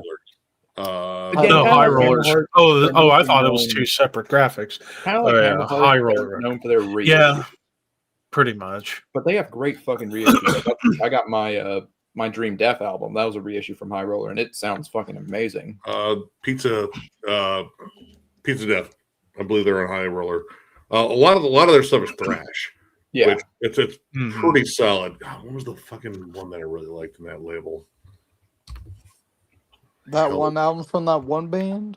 No, it's Hell something. There it is. Hellbringer. Dominion of Darkness. Fucking solid Slayer worshipping fucking thrash. That was my first experience with that label. yeah. And I mean, that's a lot of their stuff is thrash. But I mean, even just looking at the current roster, like they got let's see, like Infernal Majesties signed to them currently, Messiah, Morbid Saint, Paradox, Protector. So yeah, a lot of thrash. Wasn't Morbid they Saint's did that last fucking album? They did that Infernal Morbid It was Majesties. on Saint's High last Roller. album? Yeah, It was on High Roller. Yeah. I Void Hanger Records. I don't Not have really, it. not really super familiar with this one. I've heard of the label, but I don't really know much about them. I know the song I Avoid Anger. From Dark Throne, yeah. Yeah. I know that they Yeah. have a lot of black metal and like noisy scathing. A lot of experimental, like black metal and stuff. Yeah. Yeah. Maggot Stomp. Okay. I don't know how much of a roster that label has more because it seems like anyone that gets signed to fucking Maggot Stomp Gets picked up by a bigger Yeah. label. It's a layover label. Like, oh, I'm just I here mean, for a little bit. look. Well, there's my I mean- bus. There's Metal Blade on it. That's the Yeah. problem. Yeah, that's the problem. I with feel Megatomp. like I feel like they're more of a transitional label. Like they're getting Yeah. a band on the map and then like making them bigger when I mean, like with 200 I mean, Stab Wounds and They're Seven on Metal Cinema. Blade and the Bog on now on Century Frozen Media. Souls. So, yeah, Frozen Soul. Yeah, it's like good job you got on Megastomp. Now you can go to the big boys club. fucking Tribal Gaze Which, started off on you there, I know, believe, too. I actually don't think that's a bad idea personally No. because No, you're, but I mean, you You're- got to start you're- somewhere. yeah, I don't know if that was their you're business giving plan. Like, people. I think they probably wanted to keep those bands. yeah, Yeah. Well, true. I mean, They're like, because God it's damn it, like, quit going to bigger labels. they still have some bands like I know. Didn't they picked up Internal Bleeding? Flesher is on there. I think Inoculation is still on that one. I hope they are. That's another killer Ohio band. Megastomp. Yeah, So I mean, I just feel like they get like any band that cracked a little bit past that glass ceiling, like there was just a label there to fucking swoop them up. Yeah, because wasn't after that 200 Stab Wounds EP, didn't they immediately get picked up by Metal No, Blade? they know their first album was on Maggot Stomp. They Yep. didn't get picked up by Metal Blade till after Yep. Slave to the Scalpel. The Bog got Oh. picked up right after Pornographic Seizures, like their Yeah. first EP. Yeah, that first EP. Yeah. I mean, But anyways, speaking of Metal Blade, I mean, they have to again. yeah, and I honestly, mean, like they do have a couple stinkers. I mean, the obvious one is Barnes, but I mean, consistently terms of great the stuff. fourth highest selling fucking metal act on the planet, which is something I have to remind myself of. But But outside of that, I mean, look at the legacy roster. They've had Slayer on there. Cannibal Corpse has been there from the beginning. Fate's Warning was there for Immolation. many years in our back. Immolation on there now. Killswitch is on there now. Black Dahlia has been on there from the start. Guar. Yeah, King Diamond Merciful Vomitory. Fate's now on there. Yep. I mean, Hell yeah. Decapitation's like one of the biggest bands going today right now. And I mean, hell, super broad in terms of the styles they'll go for. They'll pick up metalcore bands, they'll pick up death metal, prog metal. I mean, hell, Jotun's on there, and they've been on there since their debut album. well, Schlegel and Mike Valley, like they're smart about how they run their label. They're Yeah. heavy businessmen, but they're also work with the bands. A lot of the bands that have been on there, they have nothing but good things to say about Metal Blade. So, they took care of us. They helped us out. Like, even bands I really wish they didn't help out, like fucking As I Lay Dying. Like, I would want no one to help out fucking, that dickhead at all. But that's the general consensus is they work with their people. Despite having a big roster, they really make sure they're all taken care of, and they sign quality acts. And Is it, that's enough. And let's hold on, boss, okay. hold on. And let's not forget, without that first Metal Massacre compilation, Metallica would never have happened. No. Yeah. So that's But important. I think I'm wrong because I think they're on Century Media. Isn't Hellripper on Century Media? Now they are, yeah. They're on Okay, Peaceful all right. before. I thought they were on Metal Blade, but I'm like, wait, No, they were they're on Peaceville before. And They were now on they're Peaceville on- before they went to Century Media, right? Yeah.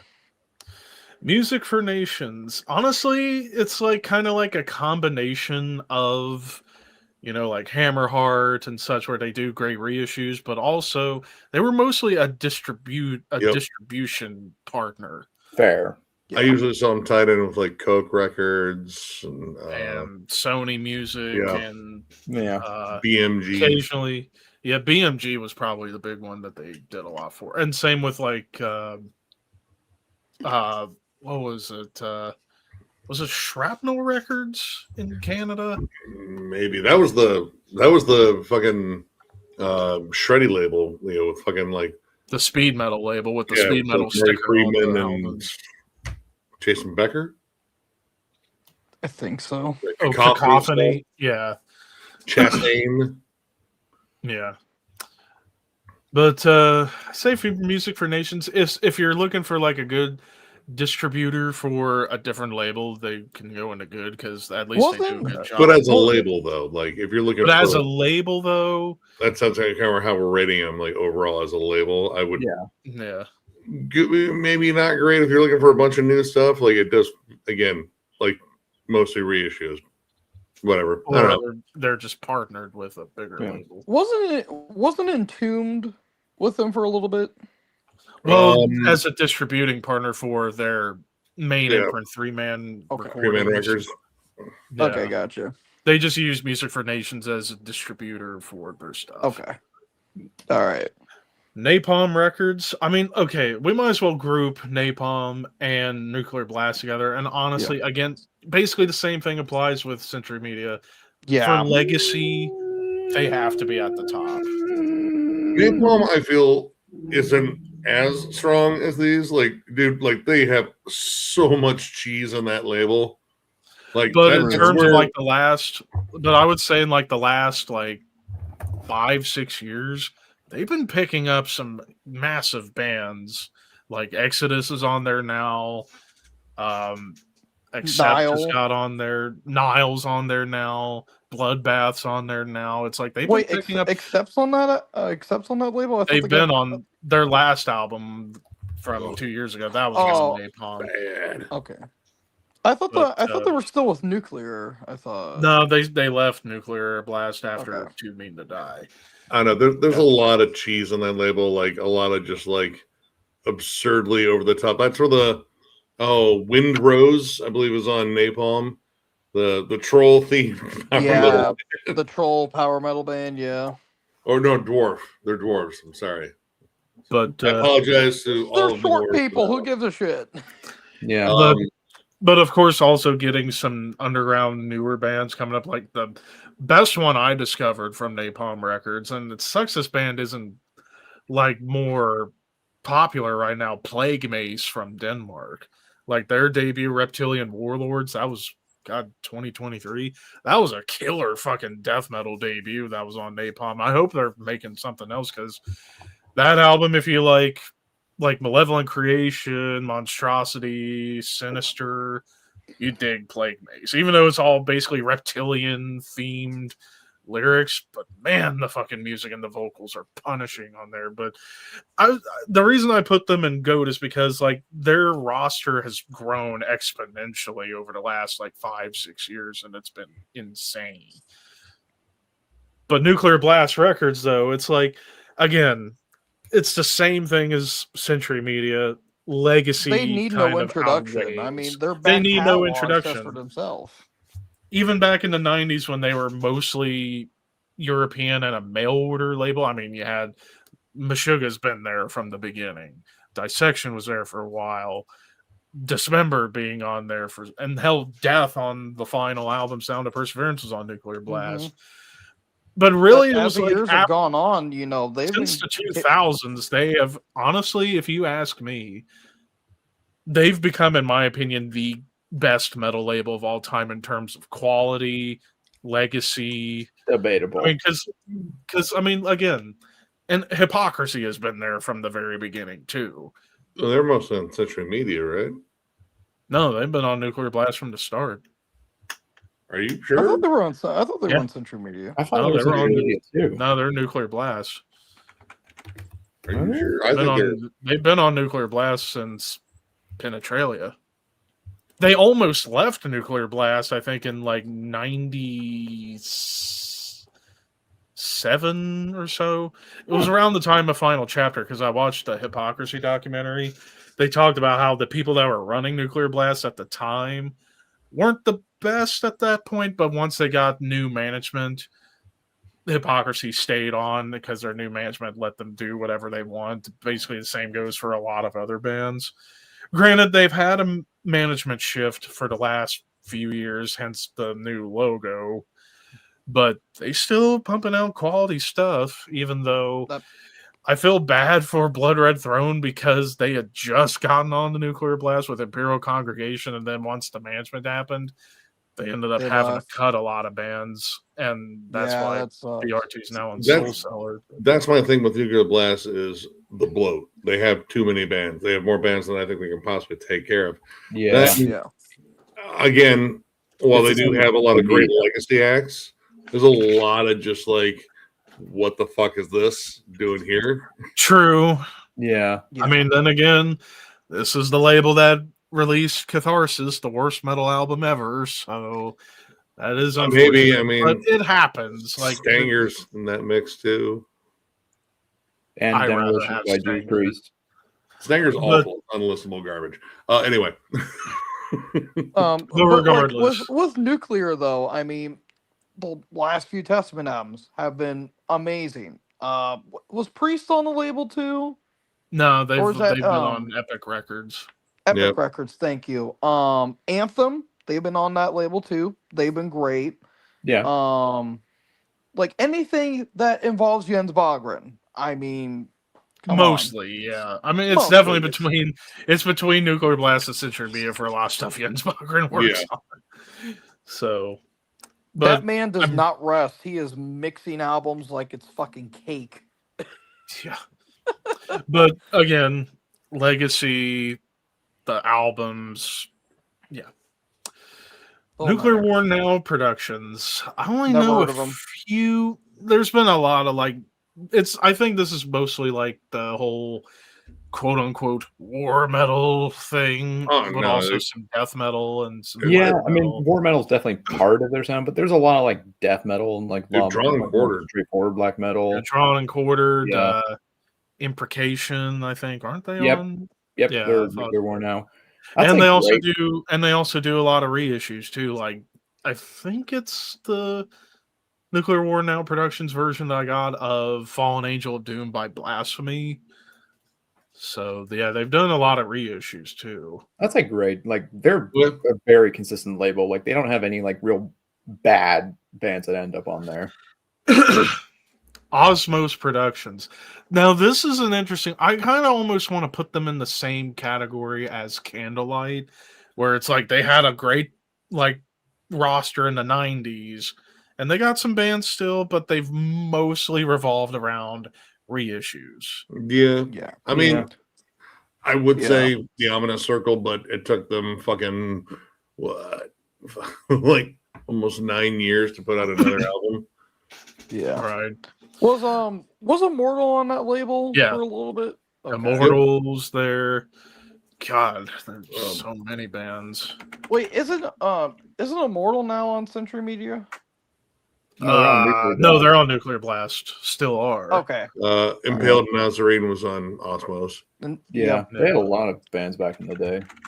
Yeah. Yeah, I'm there was actually like trying to some more remember like some. black metal acts on that. It was label, 'cause, like, primarily black metal. Angel Corpse was on there. Angel Yep. Corpse, yeah, they were on there. I think Mournful Congregation, and they're still on there. yeah. Uh, Shit. There was one I Ash had. Frost. Oh, Absu was there. Hell, even Absu, Behemoth yeah. was on there for a while. Profanatomia Dark was on there for a Tranquility, while. Rotting Dark Christ, Funeral. Rude Magic, Samael. I forgot Enslaved was on Osmos. Yeah, weren't they there for a few years and then they Jumped somewhere else. yeah. I forgot Vital Remains was there. Yep. Samael, Yep, Vital yeah, Remains. Rotting Christ.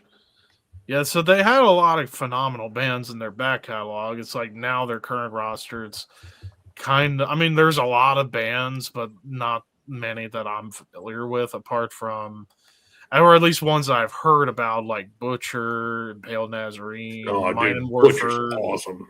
Yeah. Mournful Congregation, and now Min and just learned about Werther, Ominous Hateful. Circle. Mournful Congregation might be a split deal because I could have sworn they were also on $20 spin too. Yeah, they're on both. Yeah. Oh, yeah. Peaceville. All right. Honestly, I feel like it's the same thing with Osmos, especially roster wise. Like Peaceville's roster is kind of barren now. I mean, a little Yeah. bit. Yeah. Well, that's because all the big bands left. Well, I mean, Well, but they the also only major bands that are still on there are Autopsy and Dark Throne. Mhm. Well, Dark Cancer Throne is ain't on leaving there. that label. They ain't No. leaving that well, label. even No, Dark no. Throne fucking left Peaceville for a little bit. But I mean, again, this is one you can grade on a legacy. I would say, like in terms of a label that had its like finger on the pulse of a scene, the Death Doom scene. I mean, yeah, the Peaceville Death Doom thing, And Gothic metal too. Yeah. pretty fucking up there. Yeah. Yeah, like that run in the '90s was fucking incredible. Like the Dark Throne album's really good. The early at the gate stuff. Yep, early Yeah. at Yeah, the gate. early at the gates. Yeah. Early Wasn't- Catatonia. Was no, I was about to say was Carcass on there for a minute, but I don't think they No, ever they were. weren't. They were always they were Um, either Earache or Nuclear Blast. Was shit. I almost forgot. Opeth Still Life was on Peaceville, and that's my third favorite Opeth album. So Yep. Mm-hmm. there's that. Hell, even Bloodbath was on Peaceville for a little Yeah. while too. So Yeah, on their first couple albums and EPs before Missed they them, went to Century. Mortuary Drape. They're still on there. Cool. Yeah. Orchard Drape's still on there. but yeah, it's like the problem with Peaceville now is like there's just not a whole lot of bands on there anymore. Yeah. Well, I mean, they signed. It's kind of cool. They did sign Mortis Gold. I fucking love that band. Yeah.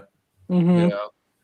I don't know. I mean, I think they operate well as a small label, but in terms of their mark on history, I think they had a pretty good one. Yeah. Oh yeah. Profound Lore. Basically, if you want your doom for the most part, Oh, black metal and death metal too. and yeah, Mhm. but I almost mostly I mostly associate Profound Lore with mostly doom because my god, there's been so many doom bands that have come and gone in that label. I think they're a I would good say label. great at the very. I I would say think great at the very least. it's on the same level as 20 Bucks Bin and Dark Descent. Like, yeah, Yeah. pretty like- much. if there was a big three of like modern consistent labels, It would like be that, Profound I think Lore. those three Dark are Descent, kind of the 20 ones. Bucks Bin. Yeah. Raining Phoenix Music. So this is relatively new. They've only been around since 2023, and this is actually, oh god, what the fuck is his name? Hold on a second, let me find it. Sven Bogner, who was part of Nuclear Blast before the management shift. So this was essentially the old management of Nuclear Blast creating their new imprint, and It was yeah, Atomic so Fire. it was Atomic Fire. Then they merged with Raining Phoenix Music, and now it's just Raining Phoenix Music. It's only been, I think they can't go higher than good, just for the simple fact that they've only been around for It's a new now label. 2.5 years. Ugh. But they've had some damn good stuff come out already. Like the last Deicide album was really good. The last Yep. Opeth album, amazing. Last All one. All right, that, Yep. they're technically not on that label. That was a distribution deal. So, you know, the last Octopoid. wasn't great. Well, wasn't that on Nuclear Blast still? That was on Atomic Fire, which is Atomic Fire, Yeah. yeah. same I thing. thought they With were. I thought well, they were no. with Central Media. Amorphous' No. Halo was on Atomic Fire, but that's also Mhm. them. But the new Amorphous Yeah. again. I'm gonna just say no. Primal Fear, like they're on there and they're doing well. Helden Wolfheart's on there and doing very well. Well, There like, was And a then you even band got- on and then there you I'm got, blanking. And then you got the subsidiary Rock of Angels records, which has Mesro, and of course, you know how much I love that band, and you people need to check that band out for God's sakes. what do you I'm gonna mean? keep you pushing to people? death. What do you mean by you Everybody, people? because I What do you mean by swear you that people? that band needs more fans because they're so fucking good. But anyway, What are you, Hulk Hogan? You people. He would've said something anyways, different.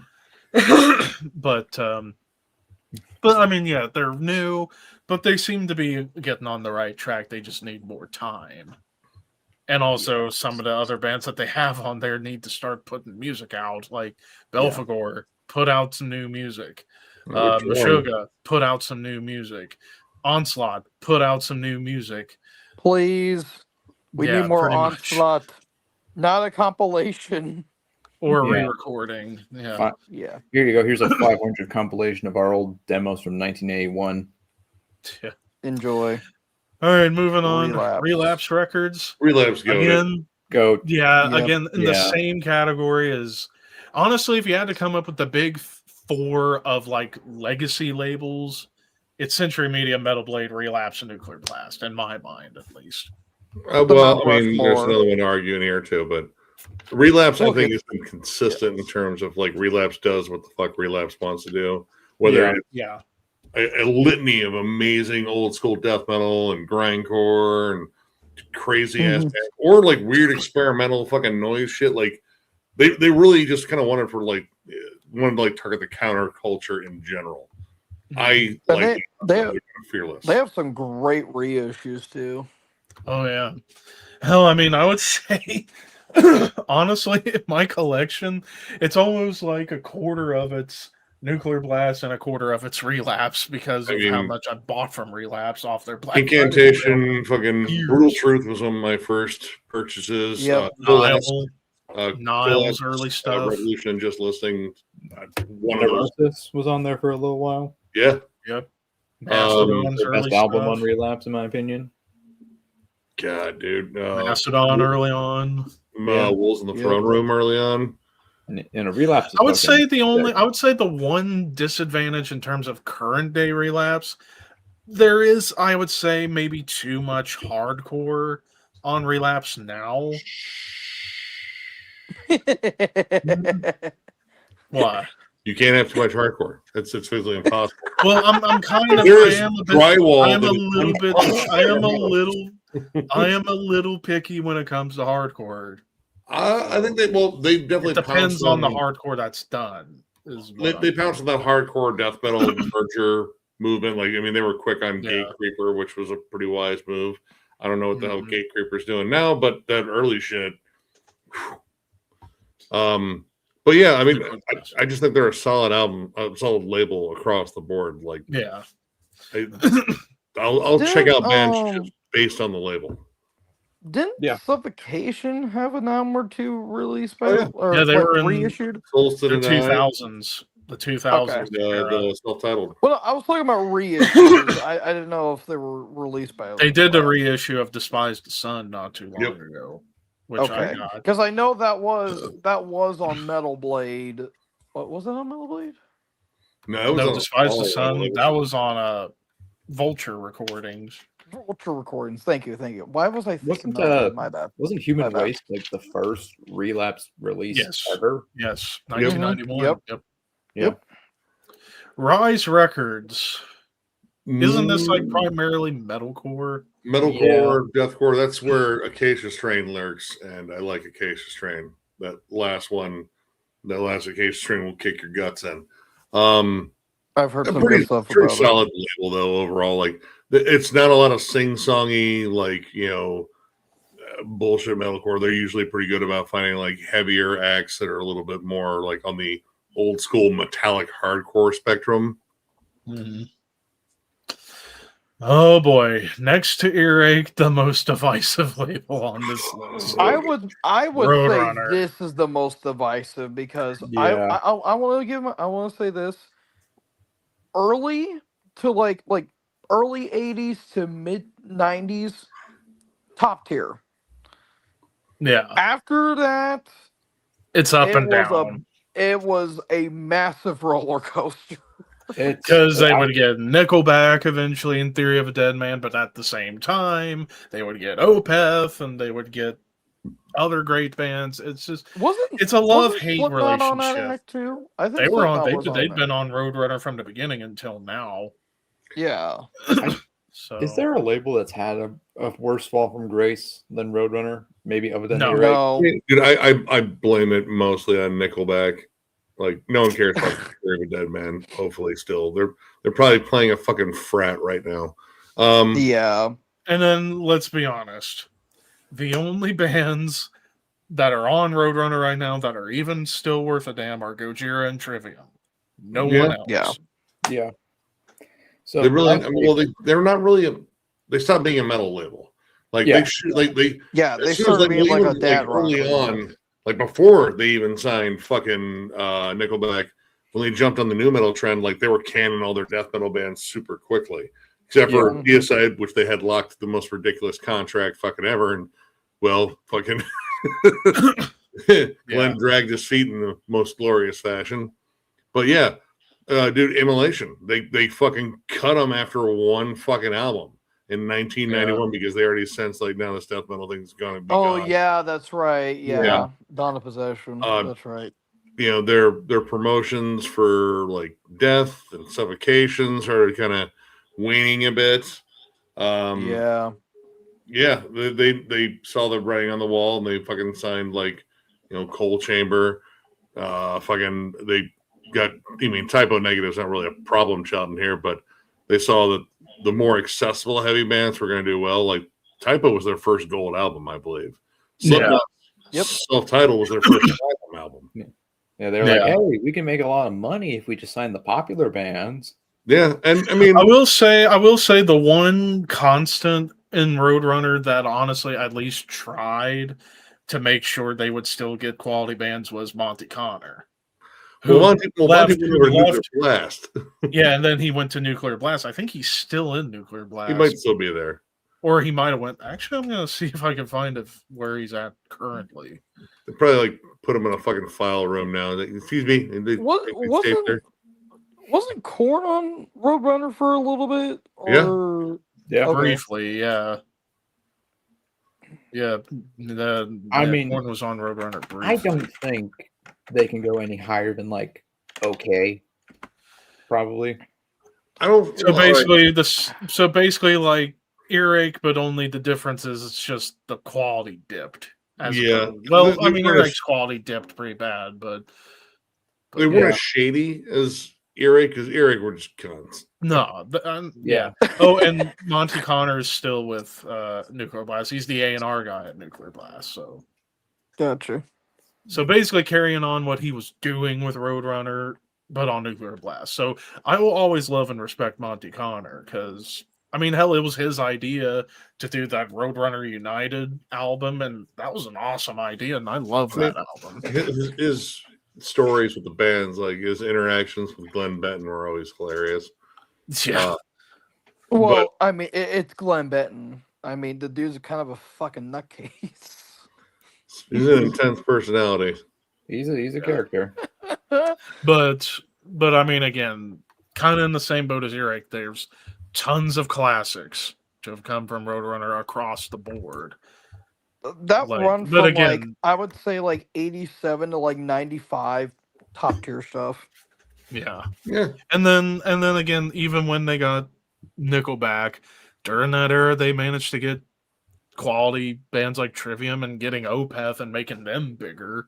I mean, with Dude, Ghost Killswitch Reveries, Engage is- Watershed. Alive or Just Breathing is still one of my favorite albums all time. But yeah. Hey, what's going on, Rick? Oh yeah, Rick. I'm talking shit about labels. Yeah. Season of Mist. I'm torn between Great and Goat. For Season of Mist.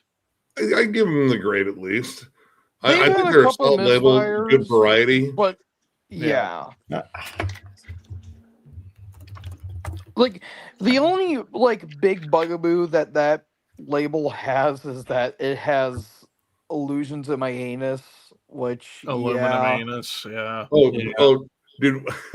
I told you I got confirmation when John got his mixed bag of like Season of Mist releases. Like, holy shit! They gave me a copy of fucking Aluminum Anus. Like, I knew they would. Like, are you kidding? Because they're just like, we just need to get these. Oh, out and they of here. commented on the videos like, we 100% gave that away because we have so many copies of that, and we're gonna keep giving it away.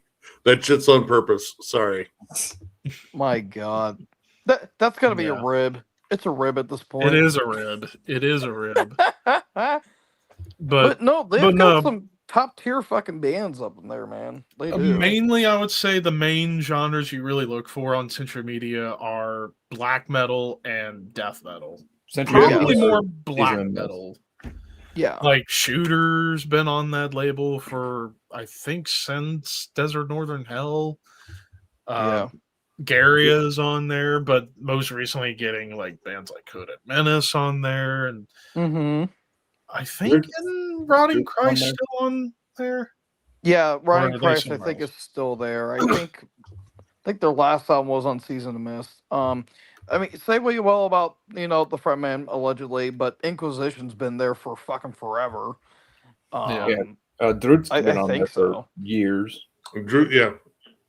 Droop, yeah, they've been there. Necrowretch is on there. Necrowretch. Yeah, there's a lot of quality bands.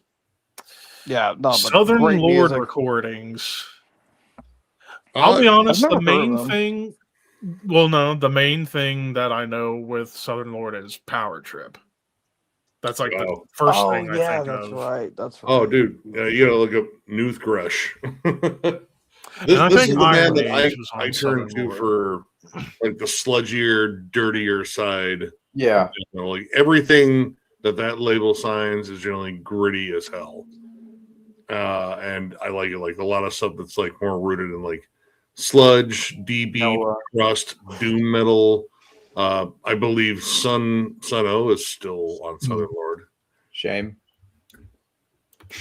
Shame. Yeah, I can't do that. I don't get that band. Like, listen, I get it. You're trying to hit the brown note. It ain't gonna happen. But dude, the fucking Force Hammer was on there, and that band is fucking absolutely awesome. I'm trying to think of what other stuff. Hold on here. There's a whole bunch.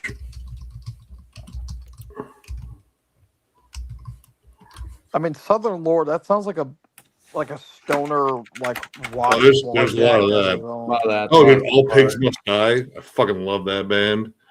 Black Breath. I forgot about Black Breath too. Yeah, that's right. Goat Snake, dude. High Command. I mean, if you like Power Trip. Yeah, High Command too. Yeah. But really, the first band most people would think about that's on Southern Lord is Power Trip. Oh, dude, Zabalba. Zabalba might have been my first Southern Lord pickup. I forgot Nails was on Southern Lord. The first two Nails albums.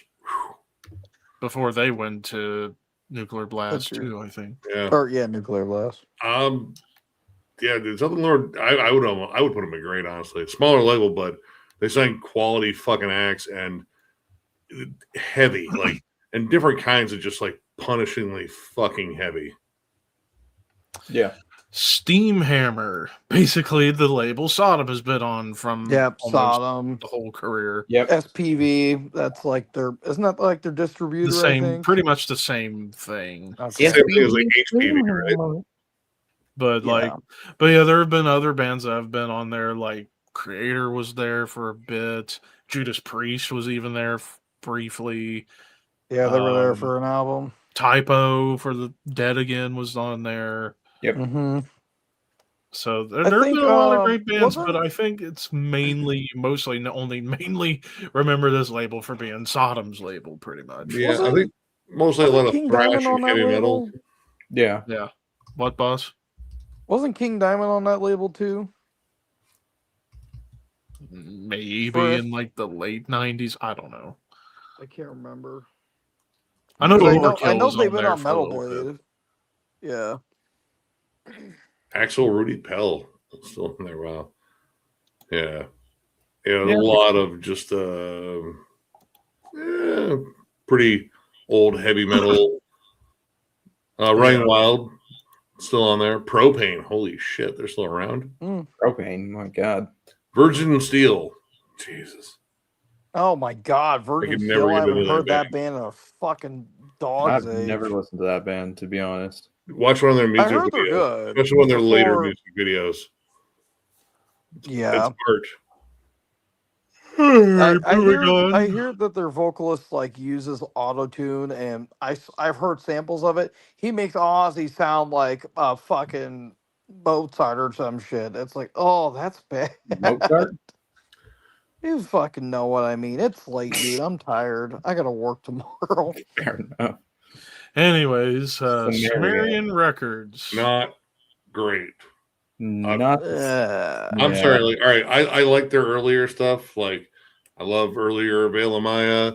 I like earlier Faceless, and earlier One of Osiris. But the rest like honestly, the only quality thing that label has had in like the last decade was BT Bam. Yeah, before they went and like I like Inside Out. Animals as leaders, but I don't even really associate them with that label. I feel like that label is just lazy in terms of its signings, and it's kind of turned into like a gent pop label. Like I like what they started out with. I thought was really solid. Like they had like good melodic death metal, they had deathcore, they had progressive metal, tech death. They were definitely going for a more modern approach, but dude, like nothing they have now really appeals to me. Like I see Sumerian Records, and generally I ignore it unless I didn't notice it on the back of an album from a band that I actually like. Yeah. Fair. Svart Records. I think this is a Finnish label. Yep. And I know they've had bands on there. Like, really the main one that I knew about was Trees of Eternity. But primarily I associate this with reissues as well. Like, Convol's World Without God. That was a reissue I got from Svart. Demolich. Demolich as well. Svart, I mean, basically it's like if you're a Finnish band but you kind of like don't play black metal, you are probably signed to Svart Records. Yeah.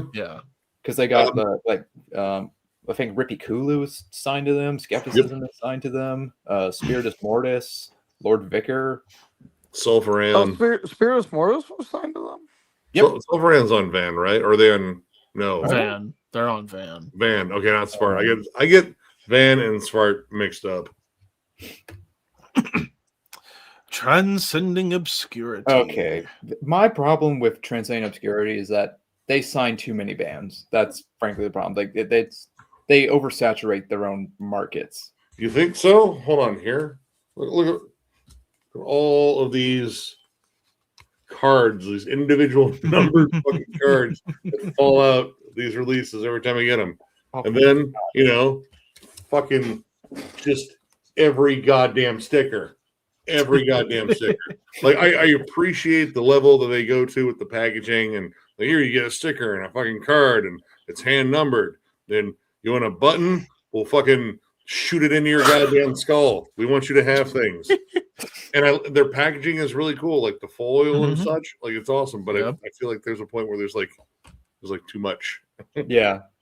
I need to jam I'd also like probably more clump them down bands the from line. Transcend Obscurity. Good. I haven't fully delved into it. There's a ton of bands on that label. Like I mean, it is kind of like oversaturated. But from what I hear, the dude that runs the label, like he works his ass off trying to make sure. Isn't Veilburner on that label? Yep. Mm-hmm. All right, I have a good I've been relationship meaning to with check them, that band out. I just haven't had the time for it. What is this? Oh, it's Unique Nuclear. Leader. I Unique keep Leader thinking. Records. I keep thinking those are two separate logos, but anyways. It looks Unique like it Leader. is. Not the same as it was. Okay. Nah. They're like Eric Lindmark, I love you and I miss you, but there are so many shitty deathcore bands signed to your fucking label nowadays that it hurts. Dude, honestly, for me, when Hideous Divinity left Unique Leader, that was like kind of like, you know what? I feel like I'm leaving Unique Leader right now because there's none of that old school appeal, like in terms of the old school, brutal death metal sound. Like, I mean, and they were good. Like they had a lot of that. They had a lot of like tech death too. Jungle Rot might be like the lone band I'm actually interested in that's on that label now. The rest of the time, I mean, it's a lot of faceless deathcore that doesn't stand out. That I feel like it's just kind of waiting in the wings to get signed to Nuclear Blast. This is appropriate, unique followers. I mean, that is a perfect analogy. Yeah. Dude, it's like, how the fuck do you go from Afterbirth to like A Night in Texas? Like, fuck out of here. Because breakdowns. I don't get those band names. Like A Night in Texas. That sounds literally like a porn film. Yeah. It's probably where they moving on. Victory Records. Oh. All right. I mean, I love this label, of course. It introduced me to so many awesome hardcore bands, metalcore. No. But shady fucking business practices. That's what I'm mainly known for. They're basically like the earache of metallic hardcore. Dude, when like BT Bam went out, they went like full public with like how bad their relationship with the label was, to the point where they said, like, listen, they're putting out a greatest hits for us. Don't buy it. We get none of that fucking money. They tried to fuck a lot of bands out of a lot of fucking money. Yeah. But at the same time, like, dude, Earth Crisis, fucking Hatebreed, and Snapcase. There's too many bands that like I got into. Like they were my biggest gateway into hardcore. Period. So all the bands that label showed me, kind of invaluable. So I mean, I got to give them a little bit of shit and a little bit of fucking slack. So I think okay is just where it's gonna have to land for me too. And then what's this? Werewolf Records. Oh, never heard of this label. Is this Satanic War Master, dude? Yep, this is his label. Oh, dude, yeah, there you go, Rick. The Victory Records compilations. I think I have all of them, at least all of them through 5. Dude, I got introduced. The first time I ever heard fucking Hatebreed was on there before Dishonor. Dude, Dead Guy, fucking In Cold Blood, Blood for Blood, Warzone. Jesus, a lot of blood and war. Oh yeah, I mean a lot of straight edge kids. Like, listen, they weren't allowed to fuck, they weren't allowed to do drugs or drink, so they fought each other all the time. Yeah, I'm just fucking pissed because I can't do all this shit. Let me see your face. Let me see your but teeth. where does it go? Now. They're shady as fuck for me. Like, I don't buy anything from them, so for me, it's an in the bin. I don't know. I like a lot of the bands that are signed to Werewolf. Like, yeah, it's shady, sure, but I mean that's kind of comes with the territory of that whole scene, unfortunately. Same with World Terror Committee. I mean, it's basically they're two sides of the same coin. They, Like, if they kind of look a reverse. The label looks very similar. If you're a black metal band in Finland, you either sign to Werewolf or World Terror Committee. That's like your two options there. But like the band, allowed to drink cranberry juice. Straight edge culture might have thought that was too spicy. Now, there are two labels that I feel like could be on this list, but is this like for active labels or is this just like labels in general? Could be defunct labels if you want. Okay. The two that I immediately thought of is Megaforce Records and Redefining Darkness Records. Yeah, Redefining Darkness. Honestly, Redefining Darkness would probably be in grade, maybe even GOAT for me. I'd say great for now, because aren't they still a relatively new label, or have they've only been around for like I would say like maybe 5-6 years. Yeah, basically. What I've heard from them though, holy fuck! Like they're Ohio based too. Yep. Isn't Oxygen Destroyer on that label? Yep. Oh, dude. Shop and take my money. Sentient Horrors on there. Angerot's on there. Mm-hmm. Celestial Sanctuary. They might. Yeah. Or at least they were at one point. Actually. Oh, Wretched Fate, I think, is on there, aren't they? Yeah, Wretched Fate's on there. Fate.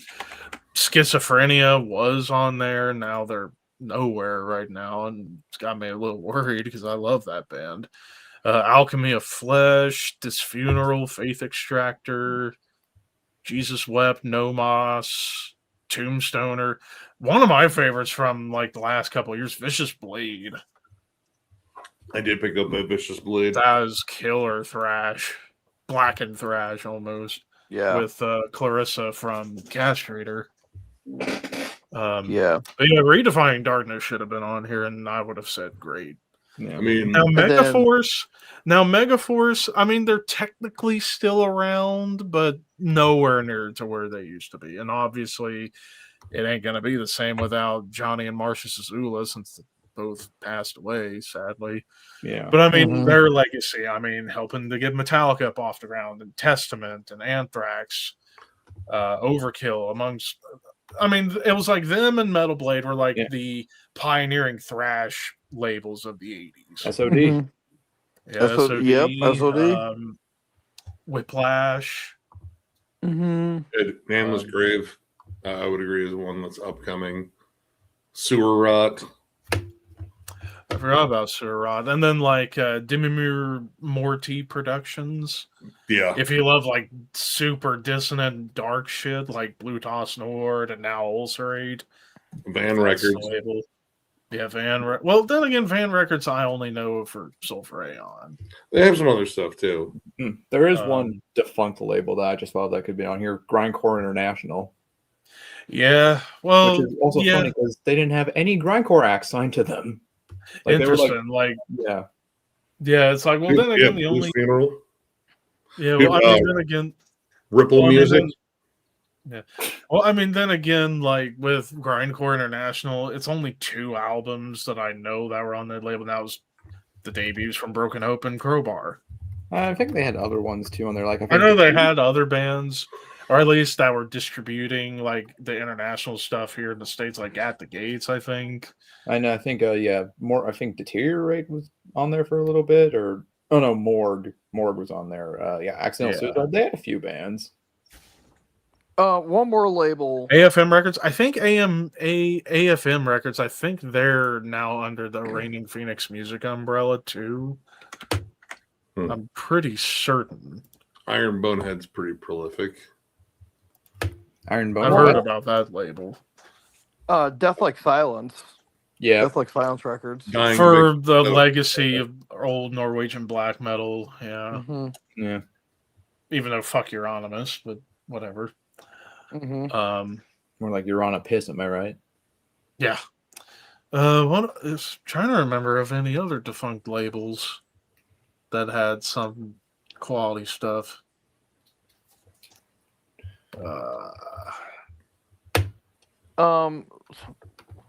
What was it called? Was it Atlantic Records or Transatlantic Records? Is that a label? I have no clue. But anyways, we Can't got remember. another list. Last one for tonight: bands that changed their sound better or worse. Okay. So basically, we're expanding on the videos that like Nick and John and even I appeared in. So Yep. And you, okay. John, homie. Let's see what we got. So starting off with Amorphous. Okay. I know, Nick, you say what you say about the new album. I mean, I love it. I don't like the new, but all right. The Tommy era and even like some of the later Posse era too. Like, I like Elegy and Tuanella, even Am Universum. I prefer the earlier stuff. You know, Tales of the Thousand Lakes and Curly and Isthmus, Privilege of Evil. Yeah. I might still argue, like, I think Amorphous' two first albums are still their best, but I still really like the newer stuff too. So I'm pretty neutral about like it. Under a Red Cloud, Skyforger. I mean, those are high quality stuff. Yeah. I even remembered saying in the video that I thought they got better, but honestly, I'm changed my mind. I'm going neutral. So yeah. Anathema, they got worse. They did.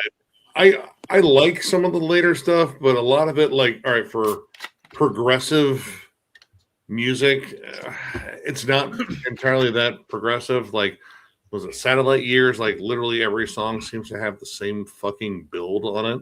Like, yeah, I mean, for a prog band, it's like it's very meandering. It's very just kind of, it's not very intricate or interesting. A lot of later stuff, honestly. Bathory, I'm still going neutral. They got worse. They got worse. They got worse. They got worse. Boss, back me up, please. Quorthon singing. I'm a little torn between it because their first 4 albums are fucking incredible. Under the Sign of the Black Mark. I currently have Bloodfire Death right now, and that makes me want to go to fucking Norlandia and just jam with Vikings. But Hammerheart, I was not too big on. I do like Twilight of the Gods. I like Requiem for what it is. Not a huge fan of Octagon. Blood on Ice is fun for what it is. And the 2 Nordland albums are pretty good too. I am going to go neutral only because their first 4 albums were really good, and they ended off with 2 really damn good albums. Which, and again, had they make more, had Quorthon not passed so suddenly, and we would have gotten the remaining 2 Nordland to complete the set. Yeah. So and then who knows where Quorthon would have gone afterwards. They got a lot worse. They did. It's a little inconsistent in my opinion. No, we're both right. Mouth. You're young. Shut up. I hope your dog farts on you. He has a cat. He's a cat. Oh, I thought you had a dog. You missed out on his cat wreaking havoc earlier. Oh. It was pretty irritating. Anyways, I'll throw my dog. This is tough with Behemoth. Okay, so if we talk about like going from their early black metal stuff to where they became as black and death metal, from Pandemonic Incantations through the Satanist, a lot better. Then Loved You at Your Darkest and Opus Contra Natrum, not bad albums, but a big drop off. Despite the cringe, musically, I think they got better with the last album. So I'll say better, not quite a lot better, just because of the 2 albums kind of dipping. I'm neutral. But overall, I would say better. I'd say neutral, honestly. Namely because that middle period is kind of the era that I love. Like, pretty much from Zolskia Cultus to... God, I would say the Satanist, bangers. Like, there's a lot of fucking bangers in there. But then there's this drop off, and I feel like fucking Nurgle got more cringy and more fucking hipsterish, and was like, dude, yeah.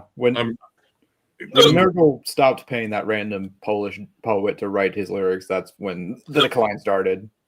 The poo-poo of God, I don't like it. I have limited exposure to Behemoth. I know I need to listen to like Demigod and all that stuff. Yeah, like I've heard snippets of it. And it sounds really Hell, good, even but I've only Kalima heard 6. a little bit. I've only heard a little bit of the stuff off the Satanist, and I do have the Shit of God. I liked it musically, but I'm like vocally and lyrically was not a fan of the last one. But hopefully, like if I go back and listen to their other stuff, I'll have a big formal opinion. So I can't really say anything right now. Yeah, but I do plan on listening to more Behemoth in the future because I got a lot of shit. I got a lot of shit. The Apostasy might be one of their most. Yeah, I heard the Apostate's really fucking good. But like hell, even Pandemonic Incantations, I've been jamming stuff off of that recently. Really? I'm planning on getting that reissued Metal Blade did eventually. I got it. But yeah, like Satan's Sword, that's become one of my top 5 favorite Behemoth songs ever now. Is both studio and live versions. I've watched a lot of live versions. Man, they make it faster and more brutal live. Well, Slave Shall Serve and A Fire in the Void are two of my particular favorites. Yeah. Carcass. Oh man. I mean, all right. This one's tough. I want to say they got better. Yeah. Because they got better as musicians and better as songwriters. Like I love Reek of Putrefaction for the novelty of it all. But with each album, they kept getting better in terms of songcraft and writing. And I think they sound tight as fuck now. It's just, I prefer just going back and listening to Heartwork and Necroticism the most. So I would still go just better overall, like maybe not a lot better, but they only wrote one album I didn't like. Yeah, they only wrote one bad album. That was Reek of Putrefaction. I agree. What? No. It's Swan Song. I think that I love Swan their whole catalog. Swan Song's just, even Swan Song and Reek. I think Swan Song's great. Nick, if when I get the Swan Song, might back you up. But again, like with Behemoth, I haven't jammed all of Carcass. I'm gonna be ranking them on my channel. The only full thing I've heard from them so far was the Despicable EP and Torn Arteries too. Two great releases from them. So I can't fully say everything. I've heard stuff from Heartwork, Necroticism, Surgical Steel. So I can't fully say an opinion on it, but from what I've heard, it basically every album was an evolution and a progression of their sound. Basically, for fucking Swan Song, it was a fucking sellout album. It was boring. If I ever rank Carcass, Swan Song will be my number 2. Just saying. Lazarus, Black Star, I Don't Believe a Word, and Keep on Rotting are the only songs that are cool. It's the same goddamn drum beat on almost every fucking song. Oh my god! Even Bill Steer hated it. Well, I like that album, and you're wrong. So. I like it. It's nowhere near a favorite. But yeah, honestly, I like it better than Heartwork. Moving on. Nick's soul just left his body. I saw it physically happen. Boot him hard. Mute.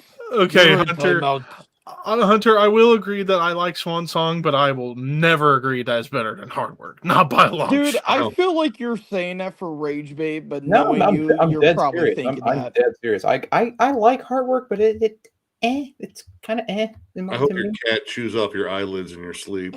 Probably will. Probably will. All right, moving on. Okay, so Celtic Frost. So Celtic Frost. Okay, this is all over the place because Morbid Tales, Emperor's Return, and Megatherion start off great. I like Into the Pandemonium for what they were trying. I don't mind the moans because it's gothic. The Vinegar Musically, though, I thought that album was pretty fun. Levi loves moaning. Then Cold Lake. Cherry Orchards. Then But Prototype. then they picked it back up. Then they picked it back up with Vanity Nemesis, which I think is one of the top 10 most underrated metal albums ever. And then they did the Prototype demo, which thank Which God. doesn't count. Oh, we It already doesn't got that. count. That's a demo. That doesn't count. I It does mean, it's definitely something that they tried to do. It exists. It exists. I've heard it. It's unbelievably bad. But they And then ended off with a Monotheist, fantastic which- album. Monotheist is god tier. That is But a Monotheist is fantastic also album. very different than like To Megatherion. I mean, well, again, I mean, it was different than fucking Cold Lake too. I mean, all their albums were kind of different in a way. Yeah. Yeah, like Morbid I- Tales and Emperor's Return, they were almost like doomy thrash, and then Crusty. to Megatherion got a little bit more bombastic, and also like I would say a little bit like early death metal in Prototype. spots. There were And some then black into- metal influences in there too. Yeah, a little bit. And then I'd say it's far more death metal than black metal, but There's still and then into the Pandemonium where they started getting more avant-garde, and Cold Lake, fuck that. Vanity Nemesis, I would almost call that like a gothic thrash album. Yeah, yeah. basically. Even It's what groove Cold metal Lake was too. wanting to be. Well, Even yeah, some it's more groove metal related. too, because there's a lot of mid-tempo. That might be chugs on there. Tribulation's favorite Celtic Frost album. I don't know. And then Monotheist, that's like Death Doom Glory right there. I Yeah. love that album. Analoyum. And then you have Triptychon, which is the modern continuation of Monotheist. Pretty much. Essentially. Yeah. Please put out a But yeah. new full length, please. And They But are. I agree. I Yeah, no, agree thank with God. Neutral. Thank God. I like 3 out of the 5 albums that they put out. I do enjoy a good chunk of their discography. So COC. Okay, all right. Are we talking about the two very distinct eras, right? Yeah. The Yeah. original crossover era, and Crossover, then and then well, not when Pepper joins, but kind of when Pepper joins. the Like- early crossover era, and then the kind of more like stonery Stoner, Southern Southern rock. Sludge. Yeah. Yeah. Which, if we're going by that, I would say they got a lot better. I mean, dude, Wise Blood and Deliverance are two of my favorite albums. God, man. But I also, all right, minus the Simon Bob tracks, I liked Technocracy. Animosity is a beast of an album, too. I think Animosity is like I'm gonna the go better. full- I I've only listened to 2 full COC albums.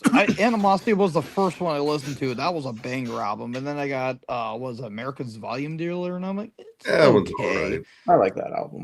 But stuff off Deliverance is great. Albatross is so fucking good. Yeah. I've listened to stuff off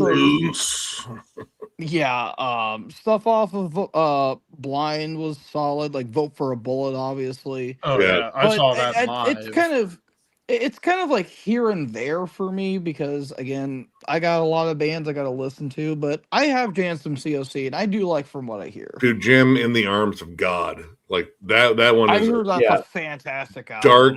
Dude, it's like being like just out in a fucking desolate, empty fucking street in fucking the French Quarter.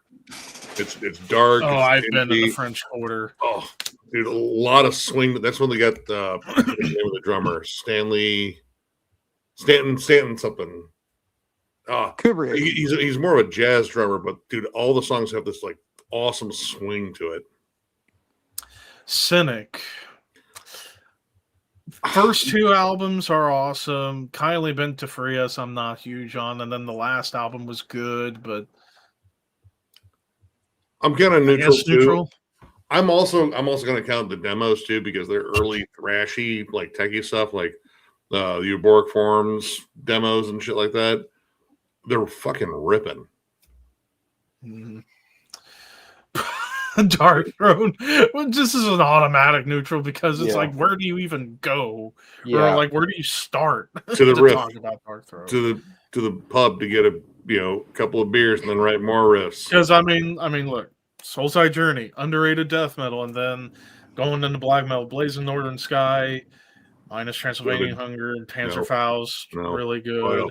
That's what I was. Yeah. Total Death was decent, but a drop off, and Goat Lord, Ravishing not really. Grimness fucking rules. Ravishing Grimness kills. Plague Wielders okay at best. Hate Them, Sardonic Wrath are awesome. Good. And The then punk the early stuff. crust punk stuff. Eh. Bleh. I don't think they really hit their stride on that sound until they got to Dark Thrones and Black Flags. And even by then, like some of the Like crust Circle punk was Wagon. starting to Circle go the away. Wagons, I think, was the Circle best the Wagons was era. awesome. And I wouldn't even say that was really like crust punk. That was like the beginning of where they are now. Well, it still had a lot of punk in it for. But not like I mean, crust or- punk, for- more like speed metal punk. For kind of. me, for Dark Throne, like I love their black metal era. I still consider that some of the best black metal, not just of the '90s, but of all No- time. no, it is, In yeah. my, but like after a while, some of their albums just kind of blend together. And then when I heard FOAD, I'm like, what the fuck are they doing? Like that's like a legit terrible album. I hate that album. And then I kind of just didn't care for the rest of the albums. And then the last one I didn't hate. I thought it was fine. I did like the Celtic Frost like riffs that they bring into. I'm Yeah. still not a fan of Fenris's vocals. He sounds Well, when he does Yeah. the high pitched vocals, I don't know, they're kind of funny. Yeah, Uh, I kind of like them. but Old dude, Star I fucking would rules. say Old Star was Nocturnal awesome. Culto is an underrated fucking vocalist. I feel like people do not give his just due. I in mean, my nowadays he just sounds like old Tom Boyer and Chronos kind Yeah. of combined. Yeah, which is always nice. But yeah, for me, I guess Dark Throne's neutral, Yeah. little worse. I Because don't it's know. like you don't really know where to start. It's like 'Cause except for it's like they their have- quote. It's like they have 4 different eras. There's the early death metal stuff, there's the black metal stuff, the crust punk era, and then from Circle to Wagons now, classic heavy metal, pretty much. Well, I Yeah. feel like with almost every album except for their quote Unholy Trinity, feels like every album is different. Like Soulside Journey is more death metal, and then the Yeah. Unholy Trinity albums are more like black metal, Straight up raw black black metal. metal, all that stuff. Panzerfaust has some more doomy elements, and then Total Death is more, thrashy. Then Ravishing Grimness is more punky, and then Plague Wilder kind of It's, combines again, that. So all over the map. all it's over a the map, whole essentially. Do you conglomeration want to of send that. Rick a fucking link? What is it? You can send Rick a link. If you want. Sneaky Here you go, link. Rick. I'll send you a link. You got some good points here. Uh-oh. All right. Next up, Decapitated.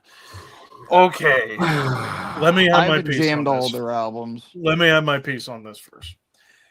MVP. Cancer Culture was an awesome return to form for them. Yes. Prior to that, the previous 3, not a fan of like the groovy era of Decapitated. And I think also part of it is I just was not a big fan of Rasta's vocals, apart from some of the stuff he did on Cancer Culture. He just sounded too much like a groove metal vocalist trying to do death metal. Well, that was the shift. Like they went from tech death to more like technical groove metal. Pretty Yeah. much.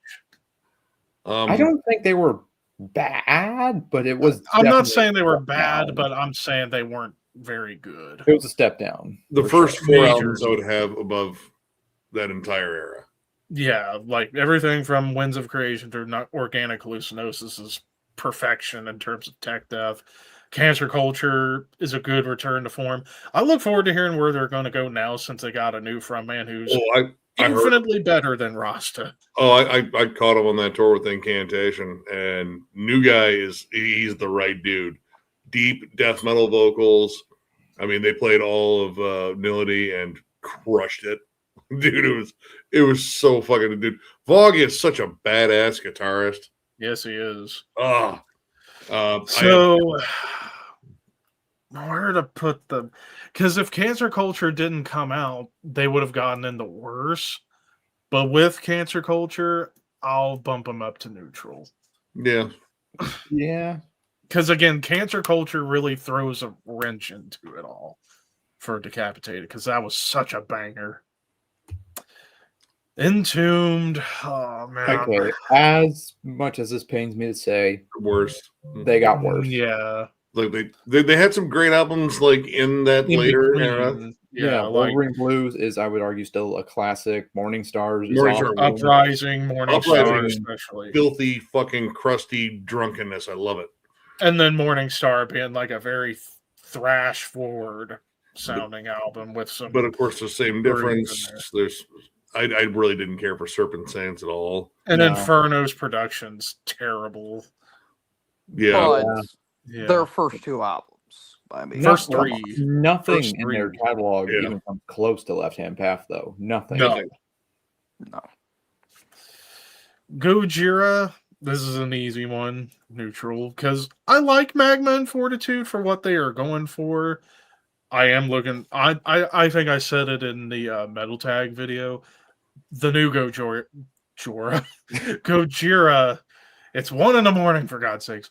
The new Gojira, I think, might be my most anticipated album this year, because if the rumors are true of what they're saying, that it's going to go back to a heavier sound.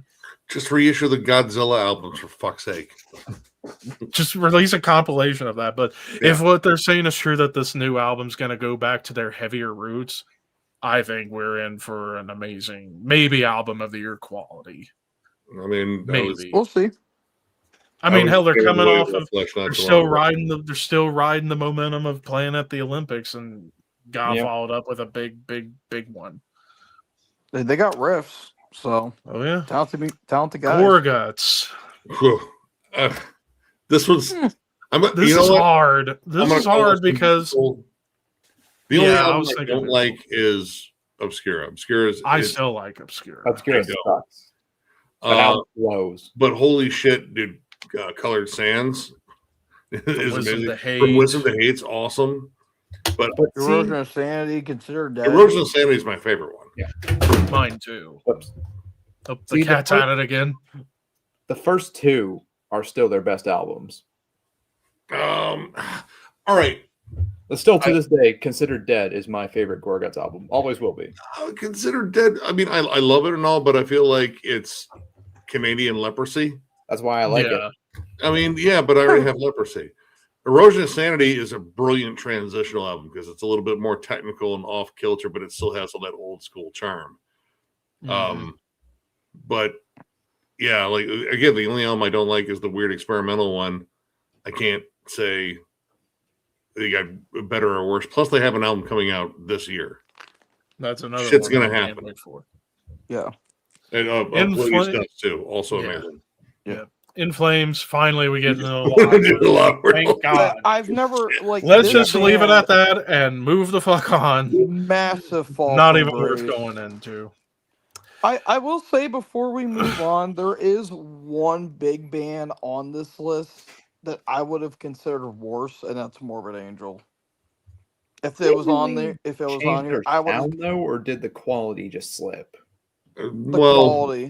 Quality and change the sound technically with Lumina Manus. I mean, that's that was kind of a one-off though. So it's like Kingdom's Disdain. Okay, we're talking about like style. Okay, never mind. Go ahead.